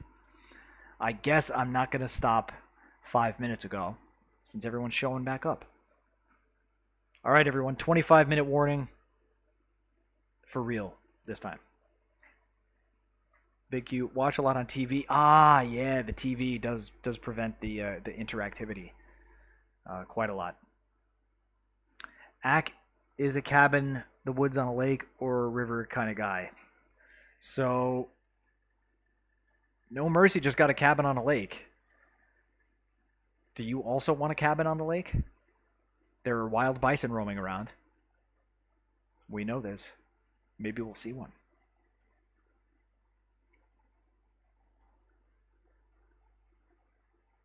Is there a bison around here? I know they're around here. When I did that bison intro, by the way, it was this one bison just like walked a straight line from here to here. It was awesome. So it was just this.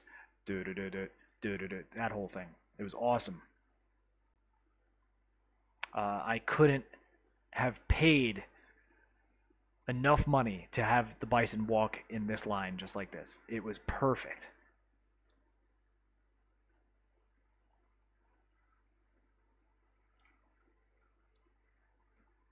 So I know there are bison around here, but we'll just have to keep an eye out.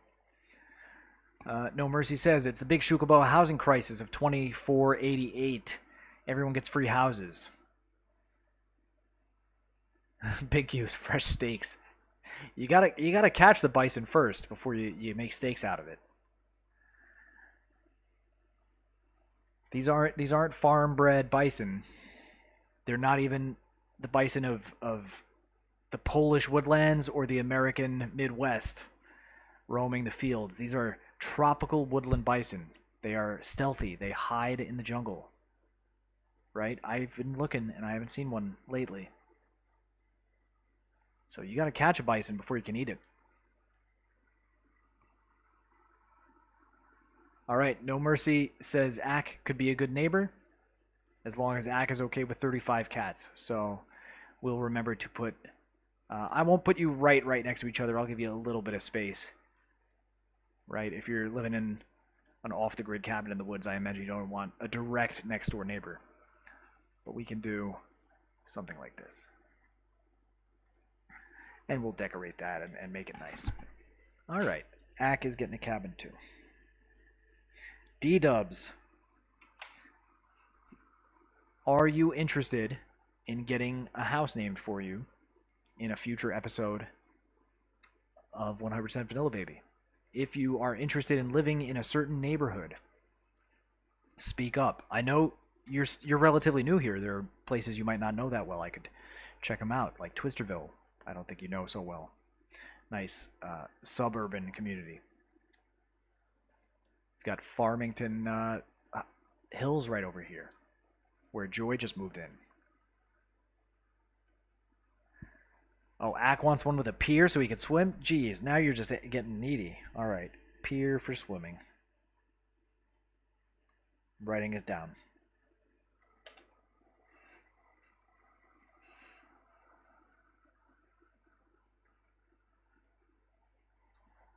Well, so the first two cabins didn't get, like, this isn't where Big Q is living. Big Q is living in this nice house across the street. from the pier. So it's not, he's not living in this.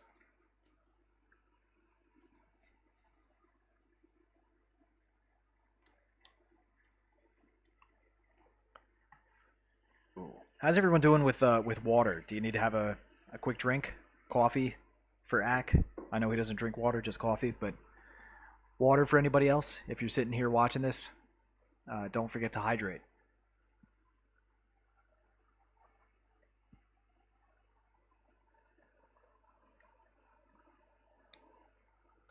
Joy is awesome. I'd be happy to be her neighbor. All right, so D-dubs. Joy has chosen to live in this nice little pink, or I might almost call it rose, at least on my screen. I've got the blue light blocker on, though, so maybe it looks different on other screens. But this, this is Joy's house. She lives in one of these apartments here on what is now called Adams Street. You know what I should do sometime? Maybe my next live stream, we can do street naming. I'll turn the mods off and we'll do it in the real game and save it in the game. I'm not gonna write down all the street names here. Chris says it looks like red. For me, it's like pale. It's too pale to be red. Like from this angle, it's pink or salmon maybe. But from this angle, it's a bit darker. I'd say like a rose color. Raid Kitty asked, did Xuca the cat get a penthouse? Xuca the cat, according to Joy, so Joy originally posed the question to me, and I said we might live in this upper floor apartment if we had the choice, you know, because it's got a nice view. It's kind of like my neighborhood now. I like buildings like this. So I might live there with Xuca the cat and Xuca mom. Xuca the cat does have numerous places, including her palace, which I'm not allowed to live in, she said. Unfortunately. The palace of Xuca the cat. What's the view like from this place? Let's go inside and look out the window. Imagine looking out the window and seeing this. Huh? How nice would that be? Not bad.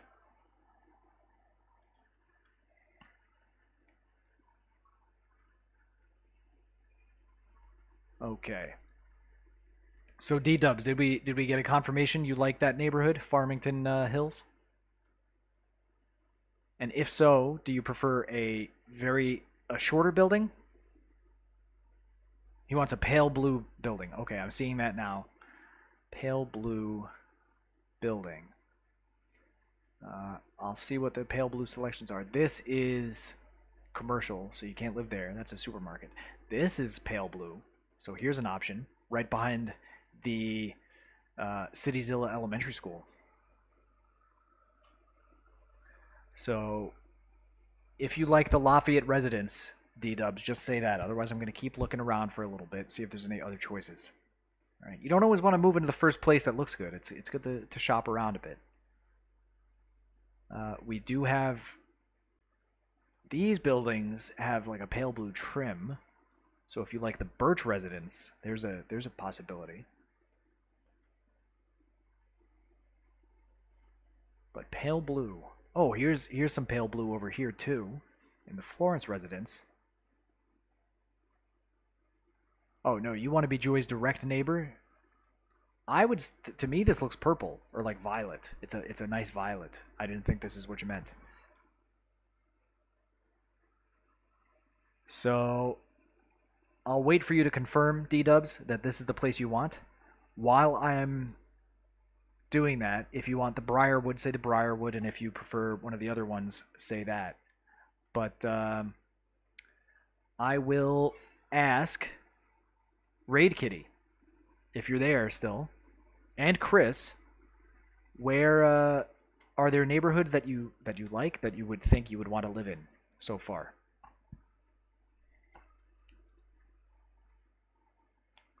Like, we've got a lot. If you aren't so familiar with the names of places, just kind of give me an idea of where you might think. Okay, D-Dub says yes, that one. So D-Dubs is moving in right next to Joy.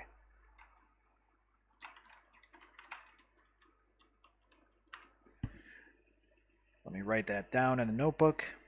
Remember, this isn't being saved, so I have to write it down so I can do it again. D-dubs. Violet. All right. Raid Kitty says, can I live near the university as I currently work at one? So, yes, of course, you can. I've got a question for you, though. We have the large university campus, which is spread out across the area here. This is the university, right? It's a pretty gerrymandered district. And then we've got the original university, and that is the Marcio Technology Institute.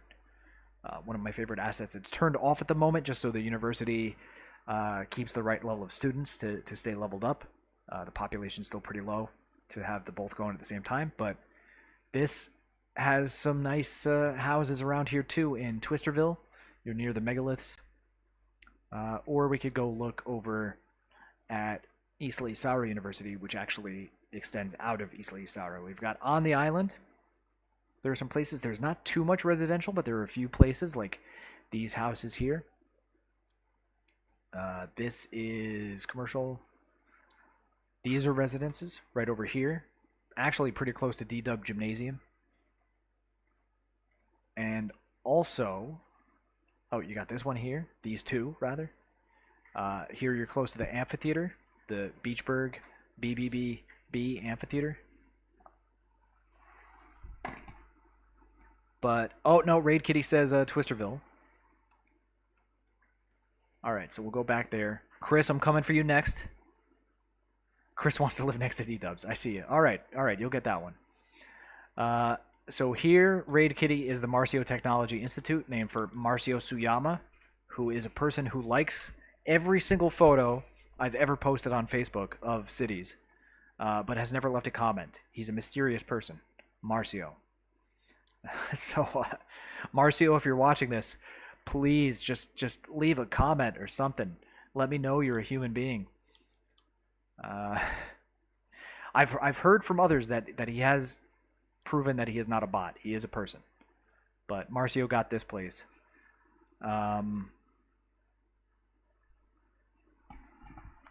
Raid Kitty says, I thought I saw a small yellow building directly across. So directly across from Marcio Technology Institute, there's these offices, including the Builder magazine headquarters. That was a City Skylines publication done by Jorge. There are these three houses that or apartments that I had talked about as being my very first like planned historical residences. And there is, maybe this one is what you're talking about, which is a cool place, the Washington residence. Any of these looking like what you're thinking, Raid Kitty? Or would you like me to continue to shop around at Twisterville? There are options in Twisterville. Some of them are actually quite swank.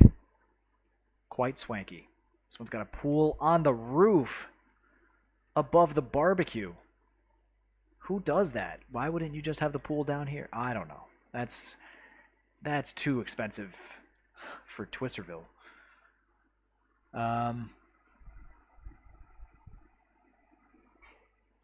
Blue one next to Belmont. Blue one next to Belmont. What am I thinking? Blue one next to Belmont. Which one is that? I should have looked at which one was called Belmont. Mulberry.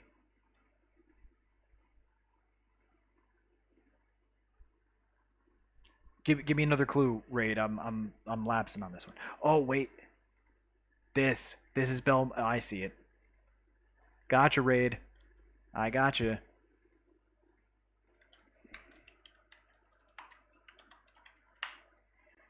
All right, let me write that down. Raid Kitty.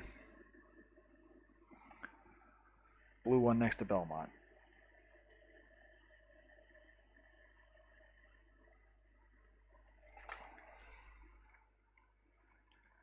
Oh, this is great. I'm having fun doing this. Okay, let me scroll back real quick to see confirm that Chris was talking about moving in right next to D-Dubs? Yeah. All right. Oh, Valley Lad's back. Sorry, when I returned, I had to quickly shoot again. My child woke up. Valley Lad, welcome back. If they need a bus stop on their street, I guess I'm gonna have to do it. So these 3 houses, Chris is gonna get the yellow one.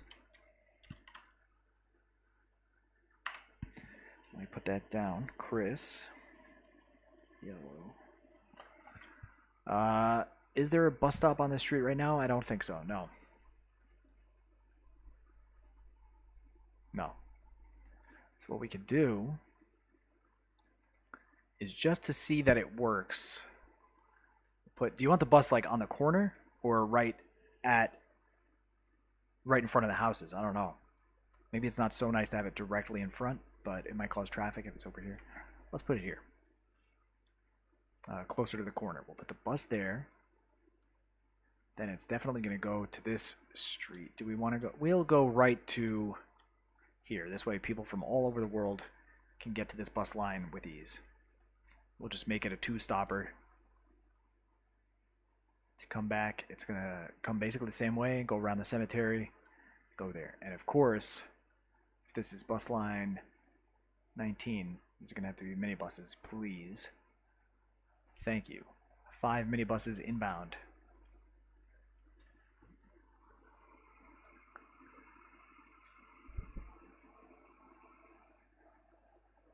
No Mercy, you could have chosen to live in the Dolmen. Oh, Joy is out of here. Joy, so happy you were here and glad you got an apartment. Thank you for posing that lovely question. That's led to this great development in the city, having people get buildings. Take care, Joy. I'll see you in the Discord.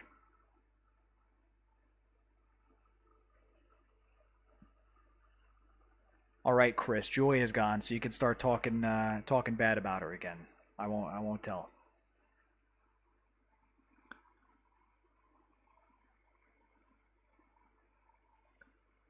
Let me see other comments.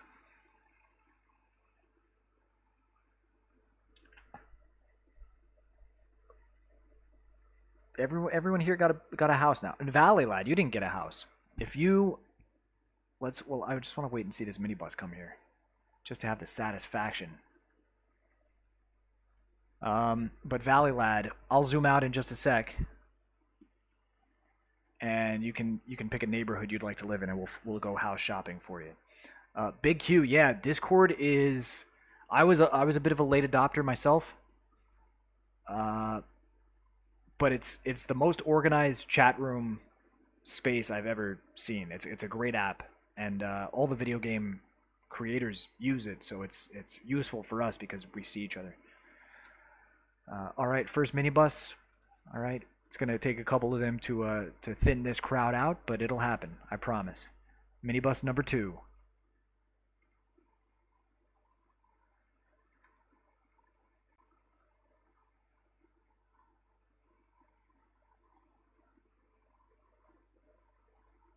Perfect. They're coming on in. I think this is just 5 buses, right? You know what? These buses are spaced out enough. I think we can. Oh no! I guess they're coming right after the other. Let's see when this leaves. If another one's right behind it. Yes, the link to the Discord is in the description of this live stream, of this video. So if you click that and oh, now you can join. You've got the way. You've got the power. It's very new. We just launched it this week, and it's so far, in my opinion, an overwhelming success. As far as the 6 of us, me, Valley Lad, Joy, Raid Kitty, Grottles, and Cities by Steven. I don't know if you're familiar with him, but the 6 of us have joined together to create, like, instead of each of us having our own Discord, we have a shared Discord where we have like our little mini spaces inside. It's pretty nice. Okay, all right, this crowd is thinning out now. I think a couple more rounds of the minibus and it'll be good to go. But I do want to see. Big Q watches Steven. Perfect. So yeah, Steven's in there too. The six of us are doing the collab together, and that was kind of the with the collab and the Discord being announced more or less at the same time. It's been a big week or 2 weeks for us.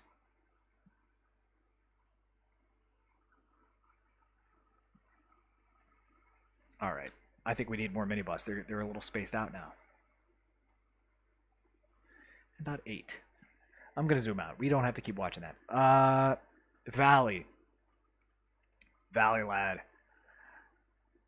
If you could live anywhere in Xucaboa as it is today, where might you live? What neighborhood speaks to you? And then we can go in and look for it.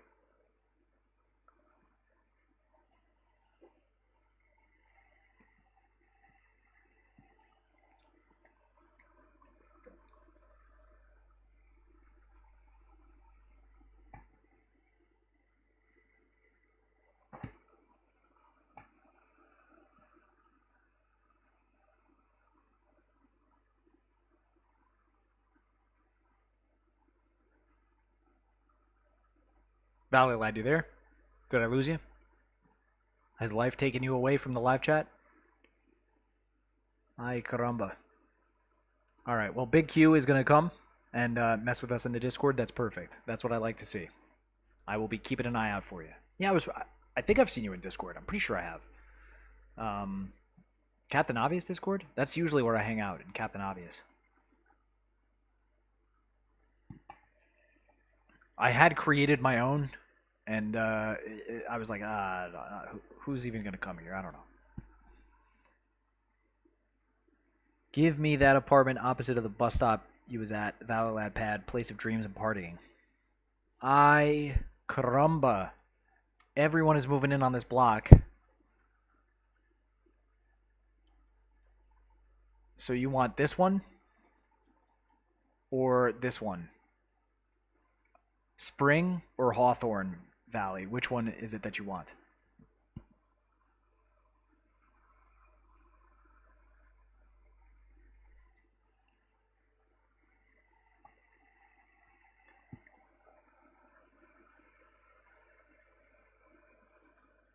Can anyone see what I'm saying?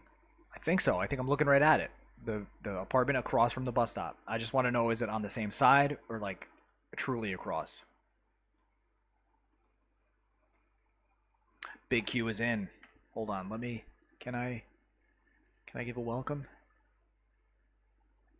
without messing up the stream?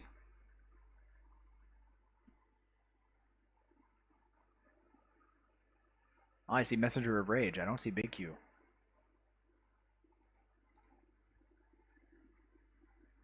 Valley says left one. All right, that's the Hawthorne right there.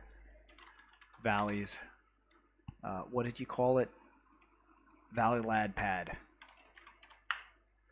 All right. So again, it's not going to be this upcoming episode because I've already finished recording that. But I guess in the one after that, whenever that is, y'all will see these buildings named for you. Oh, look at that fire over there. Ay caramba. Fire truck is on the scene. Perfect. Look at this. This is no one wanted to live in Roman Square. This is a nice little neighborhood right here. I think you got tennis courts, amenities. Got this plaza. This is a great neighborhood. I really like the way this came out.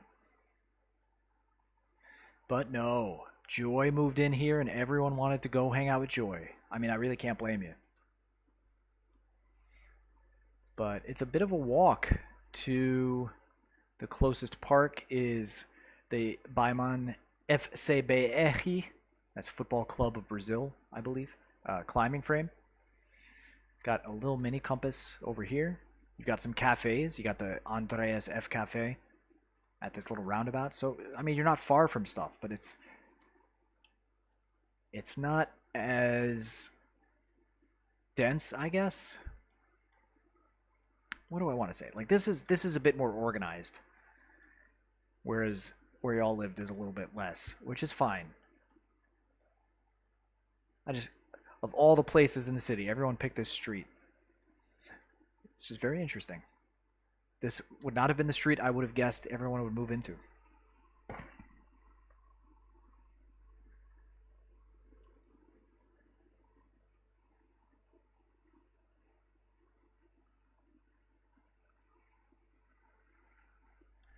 Big Q says, the bot welcomed me.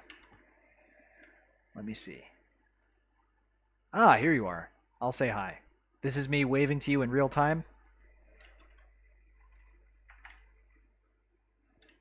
And saying hi.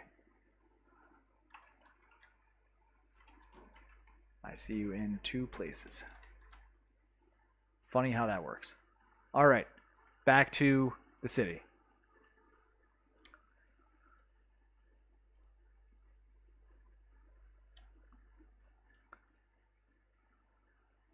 Chris doesn't mind walking. All right, that's fine. That's fine. I mean, this is a nice place. Don't get me wrong. I didn't mean to trash talk it. It's just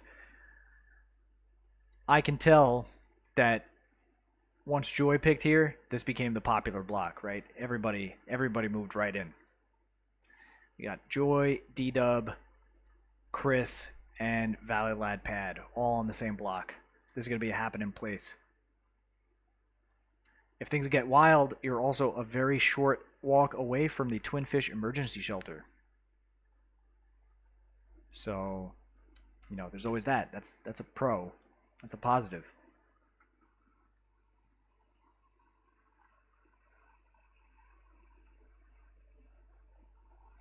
D-Dub says, I was a bit concerned about starting my Discord, but I realized that I will at least have many of the LCC popping in, and I couldn't wish for a better start than that, right? I agree. I mean, we are a very supportive community in the LCC, the lovely Creators Club. And if you get no one else, at least you got us, right? But it's been interesting, too, to have like a Discord where I guess, you know, quote-unquote fans will be, rather than fellow creators. Like, it's now it's kind of like business mode too. So not that we're specifically business like, but we want to have a nice Discord server that people are welcome to join and feel like they can get to know us as creators and see our content a little bit easier. So if you can create a space like that, I don't know the magic formula for how to do that well, obviously, because this is like, you know, I'm on what, day 4 or 5 of doing this, but it's it should be good. You've always got us. Valley Lad says, I really can't see, but what year is this city in? As of right now, during this live stream, it is 2,489. But at the end of my episode that I've recorded, it is 2,521. Because on March 15th, 2,521, it is the 500th anniversary of this city. And I do a special thing right here for that.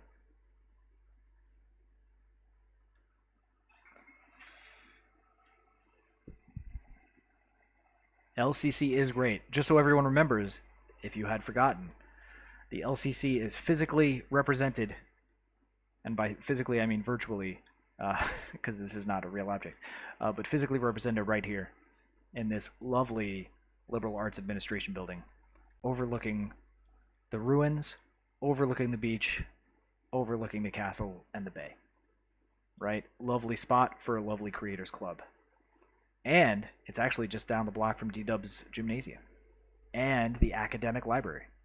What happened to the name there? That should be academic library. Well, that's your library, Ac. I didn't forget that.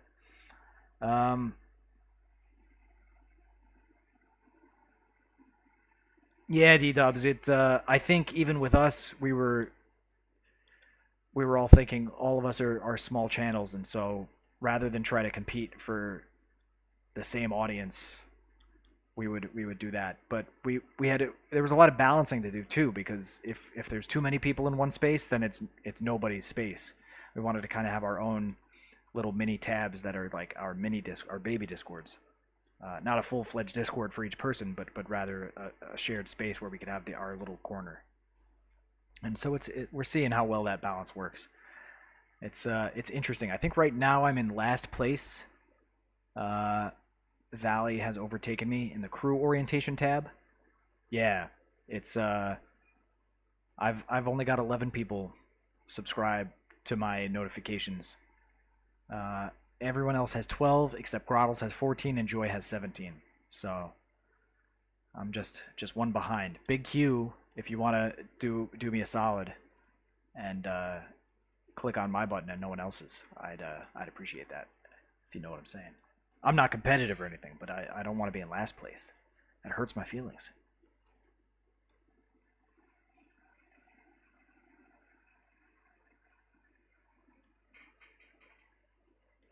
Nobody wanted to live on this island.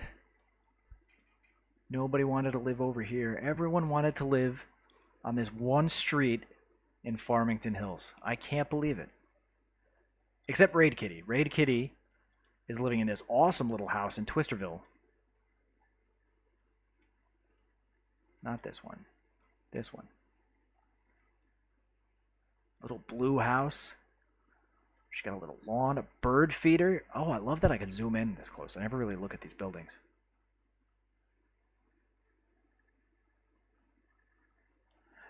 Big Q, if you go to the crew orientation tab, it's all the way at the top of the tabs, the little channels. There will be an interactive thing where you can click the first letter of everyone's channel name to subscribe to getting Discord notifications when we post videos.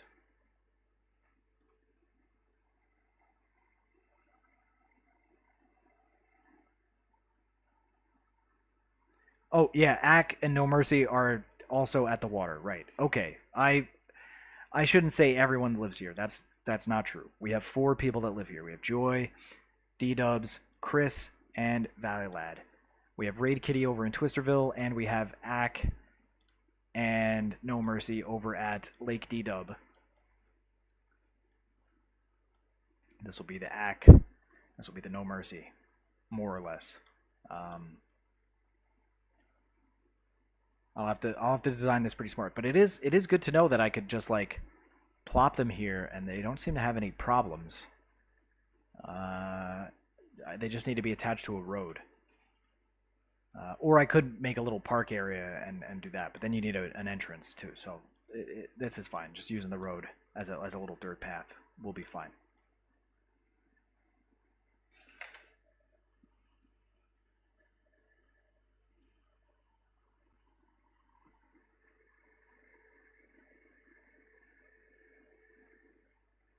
LCC, I couldn't agree more. Valley, right there. Ack, you've done a real service to all of us by creating that space. Where for anyone who's not a YouTuber doing that, Ack has created a little Discord for small channels to just kind of workshop together and come up with ways to do better and build our channels and audiences and just make better content. Because that's all anybody really wants, right? No one wants to do a poor job at this. And it's just a fantastic space. It wouldn't make much sense to be there if you're not City Skylines YouTube channel, right? Or Twitch person, I guess. Because most of it is just talking about how to do stuff like that. But we also get to know each other, and then that's why you see so much of this collaborative effort. You see a lot of us hanging out together all the time. It's because we hang out in our little creators club, our lovely creators club, founded by none other than Ack himself. Ack, who has this library, the academic library, but also when I first put Ack in this city, it was up above Highest Harbor. I called him ACC Original. I didn't know it was Ack. I thought it was ACC. And he got this Ack Original Elementary School right up on top of the hill. Sparky 092. Hey, it's me, Rob. It's Roba. Sparky. I'm writing your name down. I'll ask you in the Discord if you'd rather have a building named Sparky or Roba, because I know there's a bit of delay here. But let me give you a tour of the city, because I know you're new here. We were speaking earlier. You've never even heard of me, so. Who the hell is Xuca? I imagine that was you that just voted for that. Perfect. This is Xucaboa, 100% vanilla baby.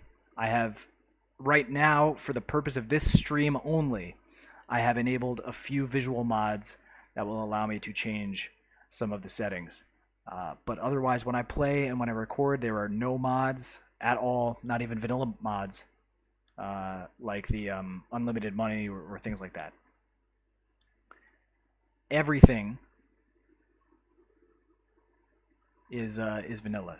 Sparky is now saying, I will say ACC. I will still say ACC instead of AC.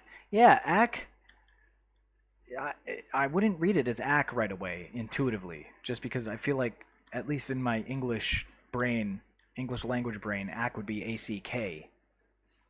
So if I see ACC, then I presume it's an acronym, no pun intended, for something. You know, the awesome Creators Club. SPARKY. Yeah. Ay caramba. All right, Sparky, let me give you a quick tour. I've been going for a couple hours here, talking, so I'll try to start from the beginning. Really quick. This city I started 16 months ago, and it's the only city I've really been working on, with the exception of one other modded version of this that takes place in the Stone Age, in the Neolithic. We're at right now, going to advance into the Bronze Age soon. But otherwise, this is the one city I've been working on for my channel. I've done nothing else. And you see I've got a population of about 40,000. Although I have unlocked everything. I've unlocked these tiles that I'm playing in. And the way I did that without doing that... oh, Sparky asked, which map is this? This is Roslyn Peninsula. Roslyn Peninsula, which is from Campus DLC. You can remember it by seeing this Roslyn crew crudely placed right here. Not so neat and organized, because I did this right in the very beginning when I was still figuring things out. But I like it. It's a nice reminder. The Roslyn Peninsula, one of my favorite vanilla maps from Campus DLC. It's got this great mountain range. It's got some cool waterways. And it's a peninsula, so you got a lot of ocean all around it. So let me zoom in right here, and I will show you the very first area I built.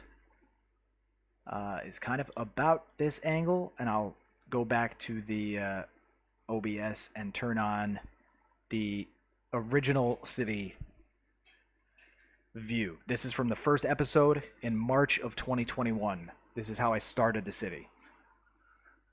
So you can see I still have this layout in the city. When I unclick this, you'll see it, but I've expanded it quite a bit. Also, I've got, this is the first overhead of that episode. So from that one angle, you could see the residential and commercial, and then just to the left, I had put the dirty, industrial and garbage and things like that. So that's how the city started all those 16 months ago. And now, this is what we're looking at. Let me get back in the game here. And yeah, so I've got this starting. I thought it kind of looked like a beetle because it has these wings and a little head and some antennas. It wasn't intentional, but I thought it looked kind of like a little insect. What do we got in the chat? Shuka, you need to rap the poem that I just wrote. Shuka in the Hood. What? I missed a lot here. ACC fresh from the LCC. Awesome member of FIC. What's FIC? I want to rap it, but I'm confused. What is FIC? That I don't know.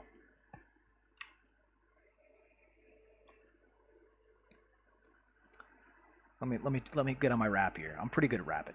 ACC fresh from the LCC. Awesome member of the FIC. But I still don't know what is FIC. I've never heard that before. Anyway, Sparky, Hoba, this is the start tile, and it's grown a lot. I've added so much over many months. This park right over here. None of this is done with mods. No move it, no traffic manager, nothing at all. And you can see this progression. Like as I started, it's very flat, very basic layout, and I kind of worked my way this way into these lands. The industry ended up becoming the original Technology Institute area. And then this neighborhood started to grow. My very first interchange was put here early on. I did this canal district right over here, which was an experiment with landscaping techniques. COF. Coffee. No, coffee. Just COF. Actually, you can't spell coffee without COF, so there you go. Yeah, Valley, the Discord, which is your Discord, is not Friends in the City. It's City of Friends. So I see the mistake. I know Friends in the City was an option for a while, but I think we ended up going with City of Friends. We thought it sounded better. This is the National Forest, which I planted every tree individually. No forest brush or anything like that. I've got this elevated viaduct that goes through. And all kinds of things going on. Like we got this campground. You know, this is when I was still kind of playing it the way I thought it should be played, where I was like, oh, I'll make a campground with camp features. And I'm like, you know what? No, let's slap in some bison, because there are a lot of bison on this map. I wanted that to be a really important feature. Let me just turn up the brightness on my screen here for a second. The sun is going down. So we got these bison. We got, and that's because in this forest there are tons of bison. Tons of bison just roaming around. I think maybe if we go over here, we might see one in this forest. There's a cougar right here roaming wild. I don't see any bison just yet, but they're around. This is one of the dangerous cats of Roslyn Peninsula. We got bison and we got cougar. Those are the wild animals you'll find around this map. Quite recently, we made a special bison research center called Bison Time. And that's over here. And we saw some bison doing this. Roba, I know you have just discovered my channel. I would say that if you are interested in seeing one of my highly edited videos, because I really don't do live streams, especially with the Vanilla City, the bison one, the last vanilla video I did is where I would just tell you to start right there. Like, you don't have to go back any further than the last one. But every video I do, I put in a musical intro of some kind. I usually spend an equal amount of time recording the episode as I do coming up with some creative idea for a musical video intro. Because I like to do that. It's my art. It's my little art project.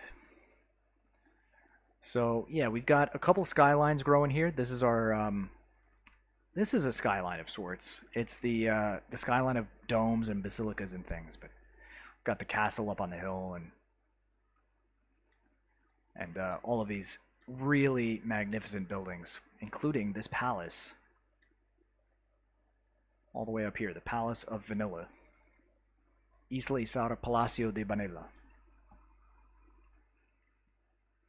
Axe says, the bison intro was awesome. Thank you. Yeah, I really, again, I was trying for several hours to make a, to find some interesting angles and things, and then I just saw a bison right here, right over by your house, Ack.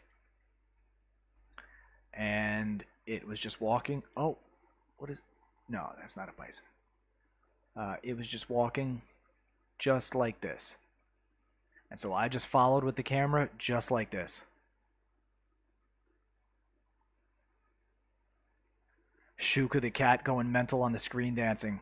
That was with the with Harold's music. I had this one guy also from City Skylines Facebook that a long time ago was like, he said, I'm going to make a soundtrack for that, because Harold, who got this mansion at the end, the art club, you can see the people painting the easels over here in the back, but this is now the Harold's Art and Music Club. and he started out over here in Xuquinha Beach. First, he got this, the Herald Xuquinha Beach Fire Watch, and this was like when he saw that he was talking about how he just had the Baywatch theme song stuck in his head because he's just watching the Bay. And then he said he was going to make a soundtrack. So then the second thing I got is, which one is it? It's this tower here. Harold, you got to make the soundtrack. Lifeguard tower. Down at the beach by the bungalows. And it was, and then I never heard from him for months. He just like disappeared. I was like, oh, okay, well, that's a shame. And then he popped up just before I did the Isla Saura episode. And he was like, oh, dude, sorry, I was like traveling the world or something. So I said, all right. And then he just showed me what he had made, and it was awesome. That sick beat. I really like that. Ooh, Axe should get a coffee house, a coffee bean logo house. That's a excellent idea. Let me see if I could find one. Are those going to be on European buildings too, or are they just on the standard?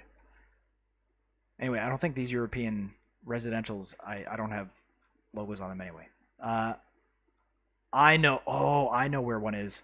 Ack. I know exactly where one is. 95% certainty that this building right here, yup, Burned Bean Coffee. This is a residential building. A long, long time ago, when this was one of my first high-density buildings, I said this looks kind of like mixed use because it's got this one side and the logo on it, and then this side is an apartment. So I said, let's call this mixed use. I named this for nothing. I just said, let's call this mixed use in a video. So this might be an ACK type of place. What do you think, ACK?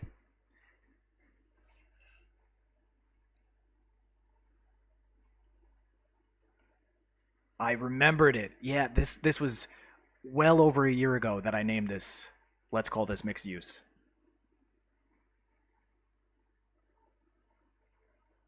Who the hell is Xucaboa is rising?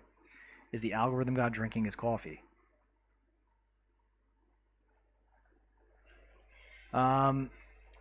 Well, since it's rising, right? I see I've got 38 votes in the thing.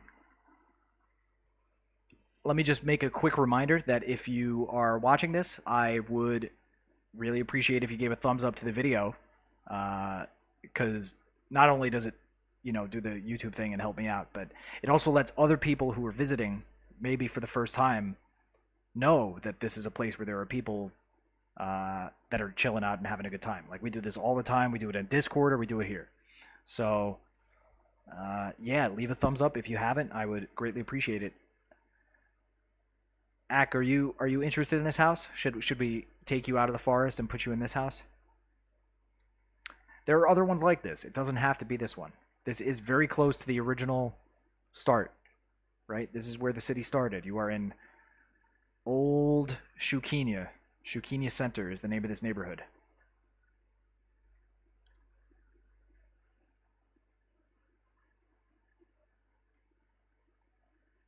Axe says yes, no. You're killing me, man. What are you talking about? What is it? Yes or no? I can leave you in the woods. I don't care.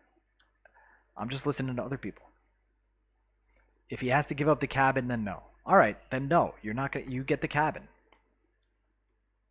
I'm not giving you two houses right now, but I will ask Sparky, Roba. I know you're just seeing this city for the first time, but we were doing a thing where people were getting to choose a house where they want to live. I'll put it in a future episode. So I'll show you, do a quick highlight of the neighborhoods. All right, we've got Xuquinha Center, right? That's this area right here. We've got some mid-rise buildings in a somewhat suburban area at the end of a highway. Got a bus station, plenty of services, close access to Xuquinha Beach, which has houses in it. Right? There are residences you could live in here. Like this. There are also the beach bungalows, but they're already named. You can't live in them. Also near Xuquinha Center is the Compass Hill Park. So you've got some great areas right around the first tile area. Then, if we were to go over to the left here to the west, right, because we see the compass here, this is the west. If you go to the west, you've got the Canal District, and this has some European buildings. And this interesting canal feature right here. Above it, we have Canal Heights, which are not European buildings. These are some pretty modest mid-rise things. There is a small park here. There is access to a train station, the Xucaboa train station. I wonder whatever happened to him. He was making YouTube stuff, and then he disappeared. Xucaboa. Got some nice school action over here on this little hill with the Martin B-ball court.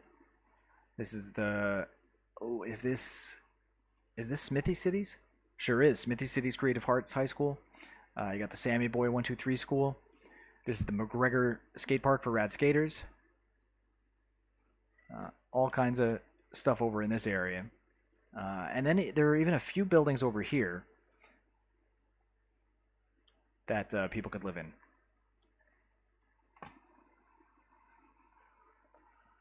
What's everyone talking about here? Truck owner. Hold on. I think you should put the coffee van from the park assets next to his cabin. I don't know about that. That's a little strange. How would it even get there? I mean, it is accessible to a degree, but you can't drive a van through this scrub. Look at this. You can't drive a van here. I'm gonna say no to putting the van over here. Right? This has no place. Oh no, it's City Park, right? Yeah. This has no place here, because you can't drive this van. Let's get as close as we can. Also, it's not coffee; it's ice cream. But you can't drive this through the bushes so much. Maybe on the grass here. I don't know. There's bison roaming around. You don't want to have that. You know how they like ice cream.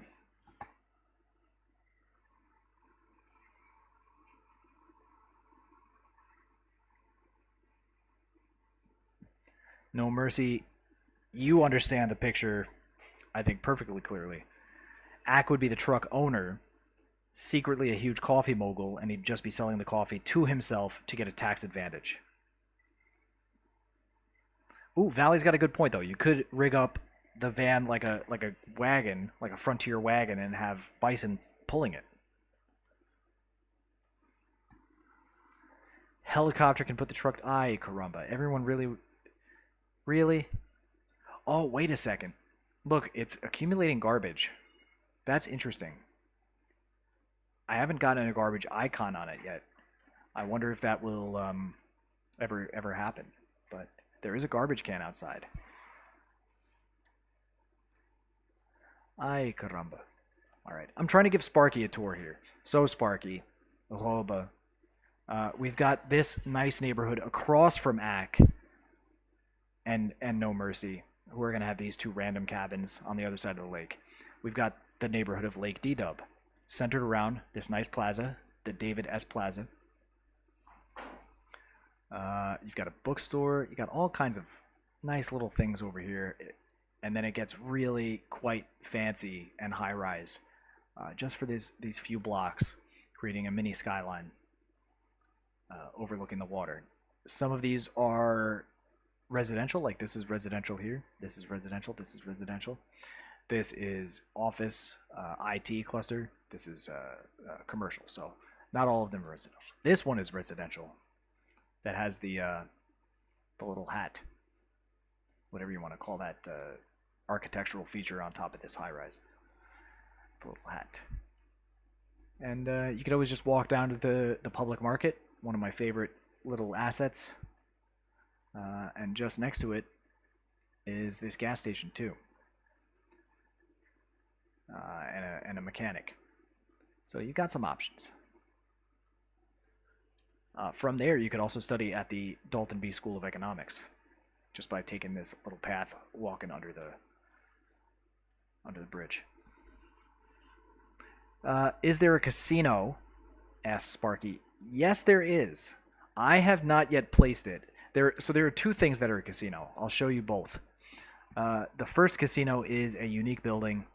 I think it is under tourism and leisure. I forget if this is part of the Sunset DLC or whatever, but this is it. It's kind of dumb. Like, it's halfway nice, and then it's halfway dumb. Very vanilla looking, that's for sure. But, you know, we could do something with that. It is $4,000 a week. It's very expensive. Unlike SimCity, where enabling gambling gets you $100, it's very expensive. Valley Lad is taken off. Actually, gotta go watch a movie with the wife. Oh, that's nice. That's a good idea. Okay, so that's Casino 1. Let me show you Casino 2, and this is going to take a tiny bit of experimentation. We're going to have to go into commercial and turn it to tourism. And then if you zone a 4x4, let's do a couple. I don't need to alternate them, but it doesn't matter. This is just to increase our statistical likelihood of getting one of these buildings.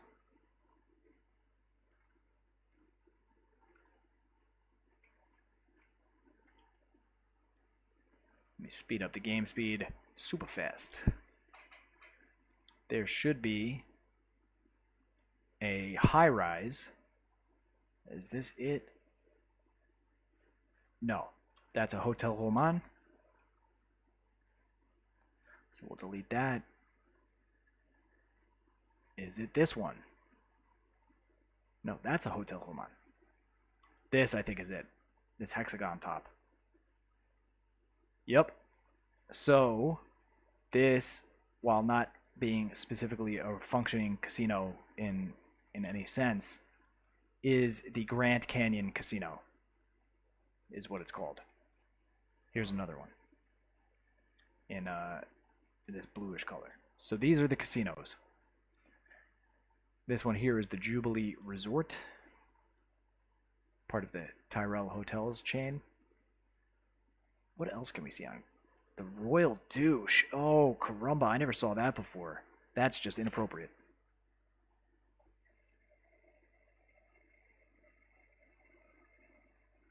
So there's no GTA casino. You've just got these two things. The Royal Douche. And I wonder who Grant is. That they, whoever designed this asset must know someone named Grant. They call it the Grand Canyon Casino. Canyon's capitalized. And then they put Royal Douche all the way at the bottom, which, without the camera mod, I really never looked closely enough to see.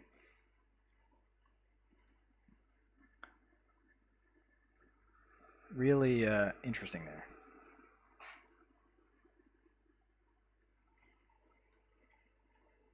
So let's zoom back out. Those are the casinos.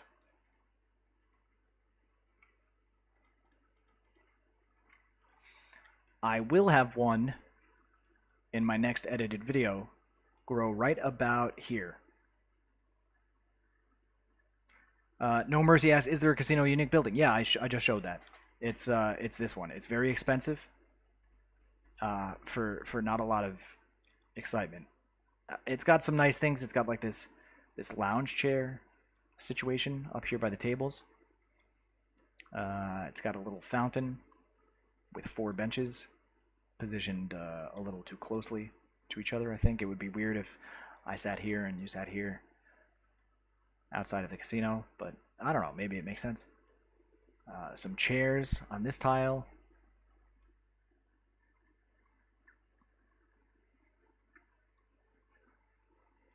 I mean, it's got this like glass dome, which is kind of neat. And it otherwise says casino. Just in case you didn't know. I do like the rail right here. This fence, this railing that goes across is pretty neat. That person just completely disregarded the laws of physics, though, and walked right through it. Come on. Come on, people.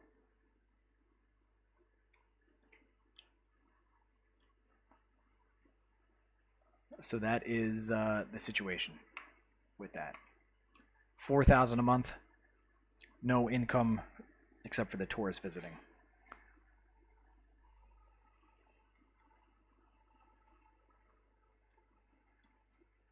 Here, this neighborhood, Concord, is low rise, much more affordable housing than you see in some of those Lake D-Dub type of regions. Lots of great houses here, including a public housing district. These are all public housing. Police helicopter checking them out already.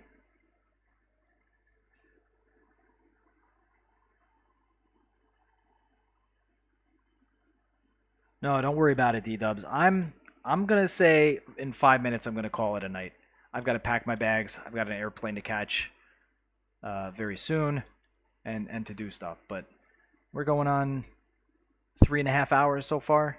I think it's been a pretty typical Xucaboa run for a stream, right? 3.5 hour minimum, 9 hour maximum so far. The 3 live streams I've ever done. Bookmark Hill is a really nice neighborhood, and I'm planning on expanding that in the near future.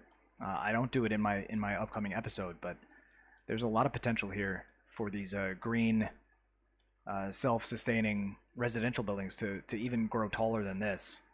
Right? This was just a quick mini skyline.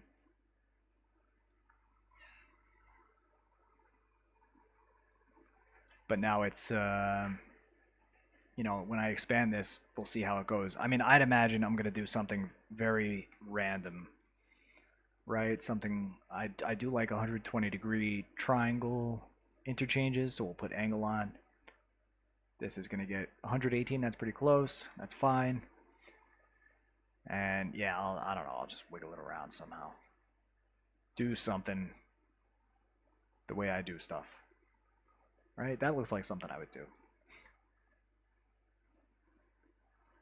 Oh yeah, that's definitely what I might do. So we'll see. But yeah, then we can extend the zoning of this Bookmark Hill to include all of this, and start slapping some residentials down. I shouldn't have done it like that.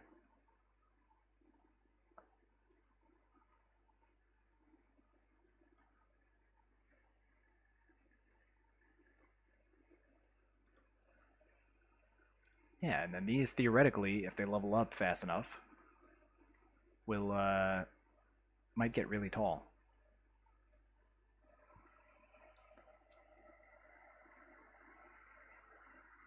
Thank you, No Mercy. Yeah, it does. I think like we don't even have to tour the whole city. We could just stay in one neighborhood, and we would really there's so many details that I put in that I never talk about because that's not really what I want to spend the video doing. Like, I just want people to observe them. I know you see a lot of them, No Mercy. You're pretty attentive, but there are a lot of, like, in front of the Raid Kitty Public Library, we've got this plaza. I really enjoyed doing that. But every tree, every piece of vegetation, I put a lot of thought into where I put them. It's none of this is accidental. And while these might seem underwhelming, I remember No Mercy. There was this in particular made you mental, man. You love this, and I'm so happy about it because I was like, oh, let me put in a little jacaranda in a triangle with a flower bed in front. I was like, yeah, that'll be nice because I got this little bump here that I can't smooth out. So it's that's. I remember you had a lot of comments to say during the premiere about it, No Mercy. I remember very well.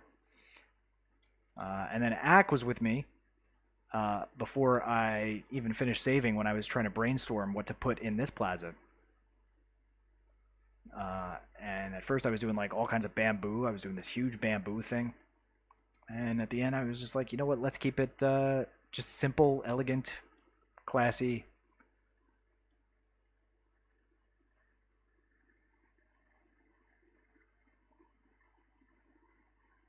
Oh, thanks, Sparky. Yeah, streaming is good, except the thing is, I'm not exaggerating when I say this. to make a neighborhood, like for me to fill this, will take me about 16 hours of gameplay in real life. Like I will sit here for 2 8-hour days or 4 4-hour days. Just I'll make a little grid, or a street layout rather. I'll do something, and I'll figure it out. I'll be like, what looks good? What can I fit? I'll do something wacky, and then I'll just sit and wait and zone because I have no mods, so I have to wait for the building I want to grow. And I don't think it'd be very interesting, and I also don't think that I would give it the attention it deserves if I was doing it live. Like I would get impatient. I'd be like, oh yeah, that's fine, because I'd feel bad that I was just sitting there looking at a square for hours. But often I will just sit here and look at stuff for hours. Look at this person. Who do they think they are? This kid is walking in the field. What are you doing, kid? She is a low wealth child. That's a terrible thing to. Oh god, she's flying. Something's happened here. She's entered the building. I don't know what is going on. Sparky says I could do stuff off stream and just make the other stuff that doesn't take years live then. Yeah, well, I think there's a balance to be had. I think I might do streaming more in the future too. Like I was thinking, in addition to doing what we just did with giving people houses if they wanted, maybe we just do like street naming for a neighborhood one at a time. We could say this is Finch Street. We see its borders where we could correct the roads because this doesn't make any sense anymore. We could just call this Finch Street, and yeah, that makes sense that it ends there, and we'll name it. I don't know what we'll name it. We'll name it something. But we could do each street and have it be meaningful and like fun. You will be offended. Dude, I'm so glad you're here. You guys want to, Sparky, if you want to see a good live streamer, You Will Be Offended is you dude. This guy's streams are great to watch, and he does it much more than edited content. I would highly recommend you check out his channel. Despite his name, I've never been offended. It's quite pleasant. So check that out if you want to see a good streamer. But yeah, You Will Be Offended. Welcome. I was giving a tour of the city. I'm not actually building anything right now. This was just an example. I have some visual mods turned on just so I could zoom in really, really close and change the time of day and things like that. So I'm not saving anything because my save game file has to be mod free on the workshop, or else everyone will make fun of me and say I'm a liar. By the way, You Will Be Offended. Here's your theater. I didn't forget. This is an honor roll level theater. You Will Be Offended theater. And then your original place is here. You are a doctor in this town. You are the You Will Be Offended MD. So there you go. I'm making it a point that everyone who joins the stream who's got a building name for them, I will point it out. I remember every single building. I have over 500 named buildings in this city, one for every one of my subscribers that I was aware of, at least, as well as some honor roll mentions too. So, oh, good, Sparky. Yeah, check him out. He's awesome dude, very chill. Better at live streaming than me. Right now, I've just been flying around talking about the city, but I just want to show it off. Like, I've been working on this city 16 months. I was hoping by doing this stream, I might catch some new people visiting the channel, so they could see what it's all about. Because I know I definitely don't do YouTube best practices as far as getting people to visit me, and that's fine, but sometimes it's good to have some new people come in. I always like having new people because then I have more things to name for and more feedback from the community about how to proceed with the city. Ota's... when Ota was here, I forgot to show the elder care. This was his elder care. But I did show his one restaurant. He got 3 things named for him because he came in on 3 different names. Trying to scam the system here. He got the Sebastian G. Drive-In. He got that elder care over at the hospital area. And then he also got this. Where'd it go? Where'd it go? There's a firehouse.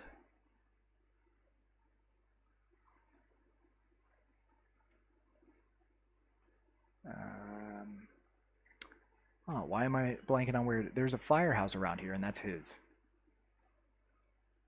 When I remember where it is exactly, I will show you. Ooh, usually I'm pretty good at knowing exactly where things are. Why am I blanking on this? Anyway, he's over here. We don't have to keep looking at it because it's right here. Otis City Fire Department. It's right there in front of me.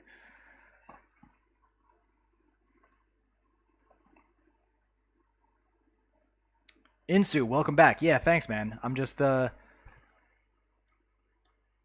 showing it off, you know, trying to get some fresh blood in the mix and be a part of it. Since you're here, Insu and Sparky, I know you're both new to the channel. I will tell you that I name a building for everyone that visits. So you visited, you will have buildings named for you. Not in the next episode because I've already finished recording that and it's just being edited right now. But in the episode after that, you can expect to see Insu and Sparky, or maybe Hoba, depending on which you prefer. You will be offended. Dude, since you're talking so well about me, I have to say that the best person for vanilla underpasses and overpasses is Xucaboa. Aw, thanks, man. If you have trouble building roadways, Xucaboa is your man. I do like doing vanilla road work. Smoothness, the smoothness factor, I must always give credit to Captain Obvious for making me aware that it can be done in vanilla. Like, for the early part of me playing this game, I was just like, you know, it's going to be lumpy. That's just how the roads are. You need to move it to make stuff smooth. But you don't. You can make smooth roads in vanilla with just a little bit of patience and technique. And so every single road and rail and everything will always be as smooth as possible. And in fact, in my next episode that's coming out, I take this, which in my opinion is not smooth enough, and smooth the hell out of it. I make this an underpass rather than an overpass setup, because this is just crazy. Look at how high you got to drive. You're already at one of the tallest parts of this map when you're up here, right? You go into another color bracket by going up on these ramps. That's how high you are. No other part of the city is in this color green. And they want you to go all the way up to go all the way down. Like, why not just go underneath? Because you're already going down anyway. Just cut it out. So I do that. And that,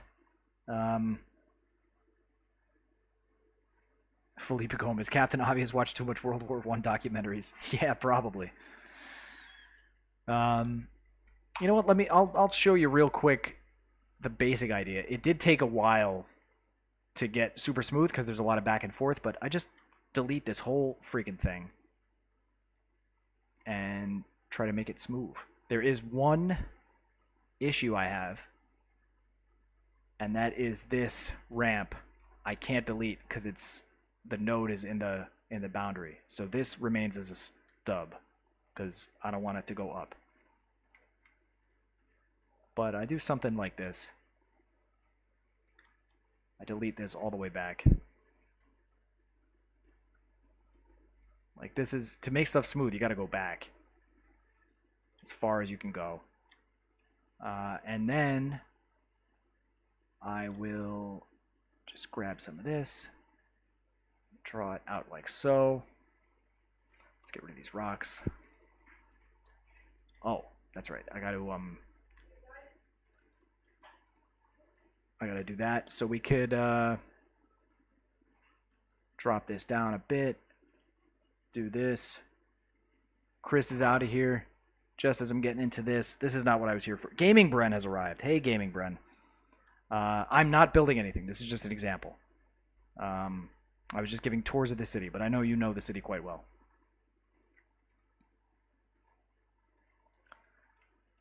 So yeah, if you want to do something like this, see, it's too shallow to connect, so I have to just make it a little bit deeper.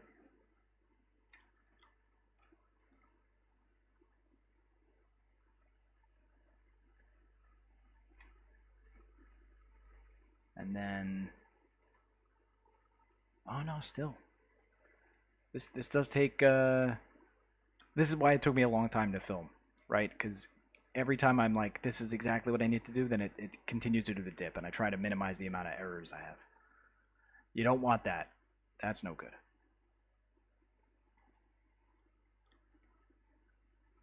But you get the idea. I build the bridge like I usually do, the underpass thing. It's a pretty easy technique. Just dig a hole. Insu says, I could have just deleted the off-ramp and moved it up a little bit. Which off-ramp are we talking about? Are we talking about this one? Because I can't delete it.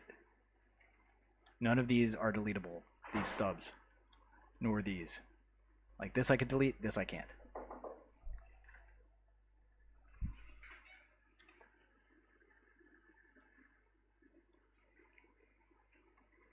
I also can't move anything because I don't have Move It. But I come up with a workaround. I create this setup like this. I shouldn't have done this because now y'all are thinking, oh, he doesn't know what he's doing. I know what I'm doing. It comes out perfect, super smooth. I put screenshots in the City of Friends Discord server, which, Gaming Brand, I don't think I've seen you there. I don't know if you have Discord, but we've, a bunch of us have opened up a community Discord. And you should check it out. The link to that is in the description of this video. And since you're a content creator, Bren, we could give you the content creator role, and you could promote your videos in there.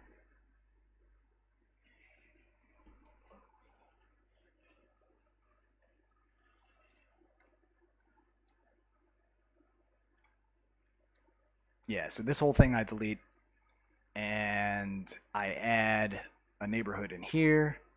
I add a biomass pellet plant over here from the forestry industry. This this building right here will be right around here. Insu, I showed you a screenshot of that in one of the Discords. That's this area right here. That'll be in my next published episode. And then I put a sapling field over here because I redo this whole rail line too. This rail line is not smooth by my standards. Way too much elevation gain. It's just crazy that you would have a rail line this steep, and then even over here it gets steep again. Look at this thing. Could you imagine? Let me turn this on super slow. I'll grab this. Look at how high you got to drive this train.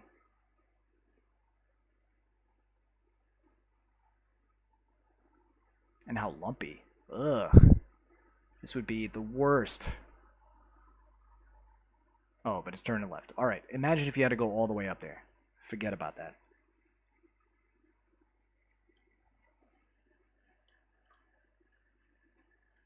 Alright, everyone. I've deleted some stuff that is necessary for the city to function. And it's also pretty late. I've been streaming now for just about 4 hours. So I'm going to start saying goodbye. Everybody, if you haven't, please give a thumbs up to this video so that way anyone who catches it after the stream is done knows that there was a good crowd here. They might peruse it and check it out, see the city. But this is Xucaboa, 100% vanilla baby. 16 months work in progress, maybe about 50% done. Still so much open space to work with.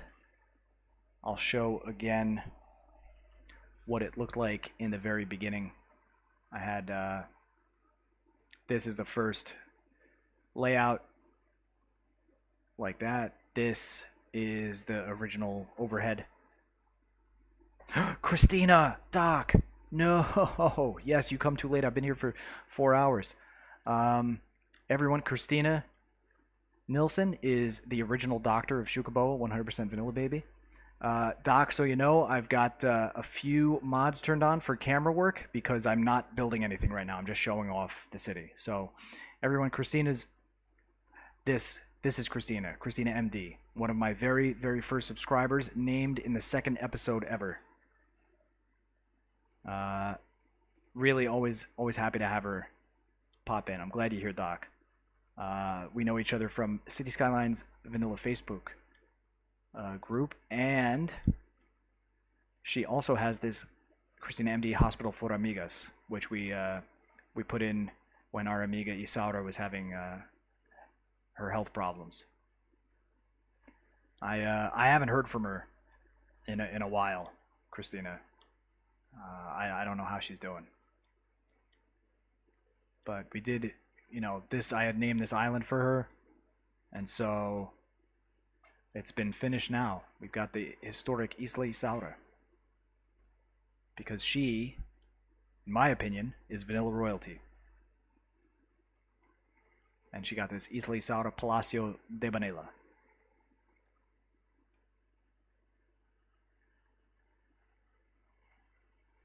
So yeah, Doc, I'm sorry you just got here, but if you want to think of a neighborhood where you might want a house, we were doing that before. Joy Build Cities came up with the idea.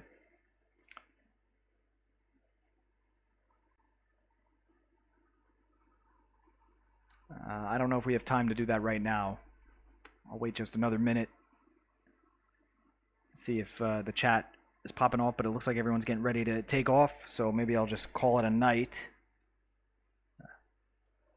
And say thank you, everybody, for being a part of the city and experience, right?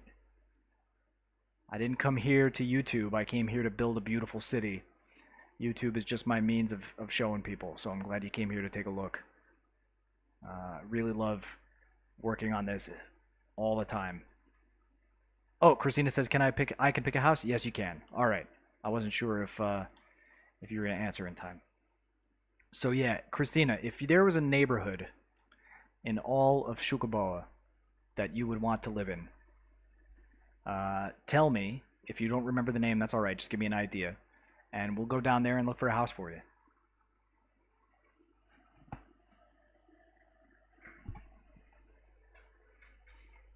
Right? Remember, we've got Il Cachalot, Roman Square, Mr. Mason Falls, Highest Harbor, this whole area, Inlet Park. Big Q got a house in Inlet Park.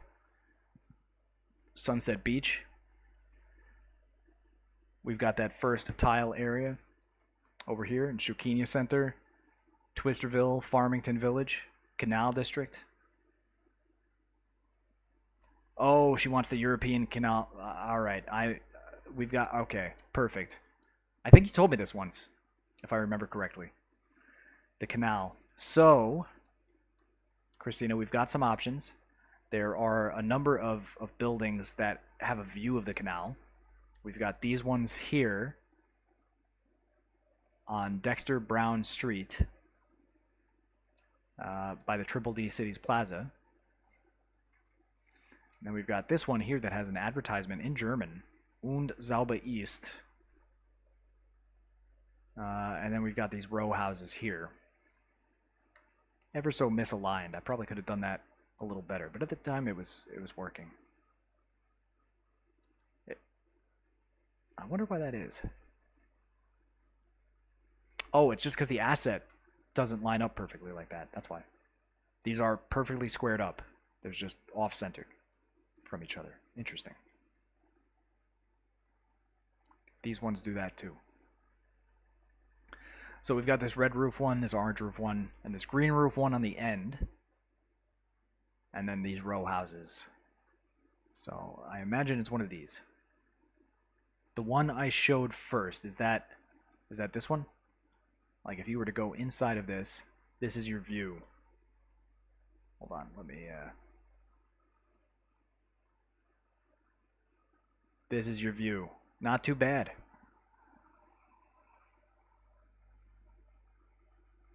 Or we could just go across the street. Let me just hover that way. Oh, so carefully. to the one that looks at the canal and the plaza. Got the ferry boat coming by. Close access to the bus stop. Perfect. Beautiful. So I will ask and wait for your response. Would you prefer this one with the Belgian flag or this one with the Italian flag?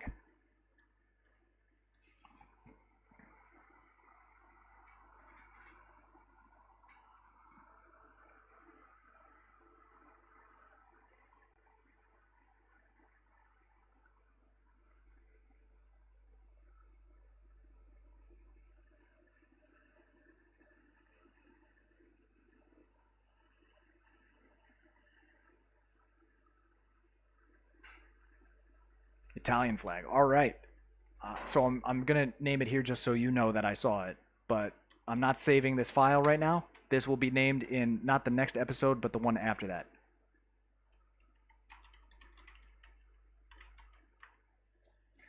So there you go.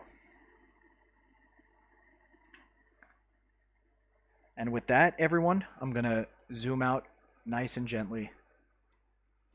Take one last look at Xucaboa. Let me turn on maximum resolution. I don't know if that makes a huge difference on your screen, but it does for me. This is Xucaboa, 100% vanilla baby. Every save game file is in the Steam Workshop. After I publish an episode, you can find it there. Just look up Xucaboa. As far as I know, I'm the only one. And with that, I really do appreciate the whole community that's been with me as I do this. For me, it's an art project. So as I do this art project, building a little model city with help from my friends. No Mercy, I'm glad you were here the whole time. I had no doubt that I could count on you to be here. Big Q, thank you. Yeah, just so everyone knows, I'll be out of town for about a week, going to Brussels and then to Dublin. So next week I should be back and ready to finish editing my video for the next episode and publishing that. As well as a trailer for the Skylines 6 collab project. Let's not forget, I really should have been plugging that a bit more, but I am involved in a collaborative project with Joy Build Cities, with Cities by Steven, with Grottles, Raid Kitty, Valley Lad Gaming. We are going to be working on a custom vanilla map. It is from the workshop, done by Karina, and it's a beautiful map called Morato. Bon B just reviewed it, so that's great. I'm hoping to have that series launch at the end of this month, and we'll do once a week an episode. We'll pass the save game file. It'll be pretty cool. Totally vanilla, with the exception of some visual camera mods like the ones I was using for this stream. But in a custom map that you can only get on the workshop. A vanilla map, but a workshop map. Everyone have a good night. I will see you next time.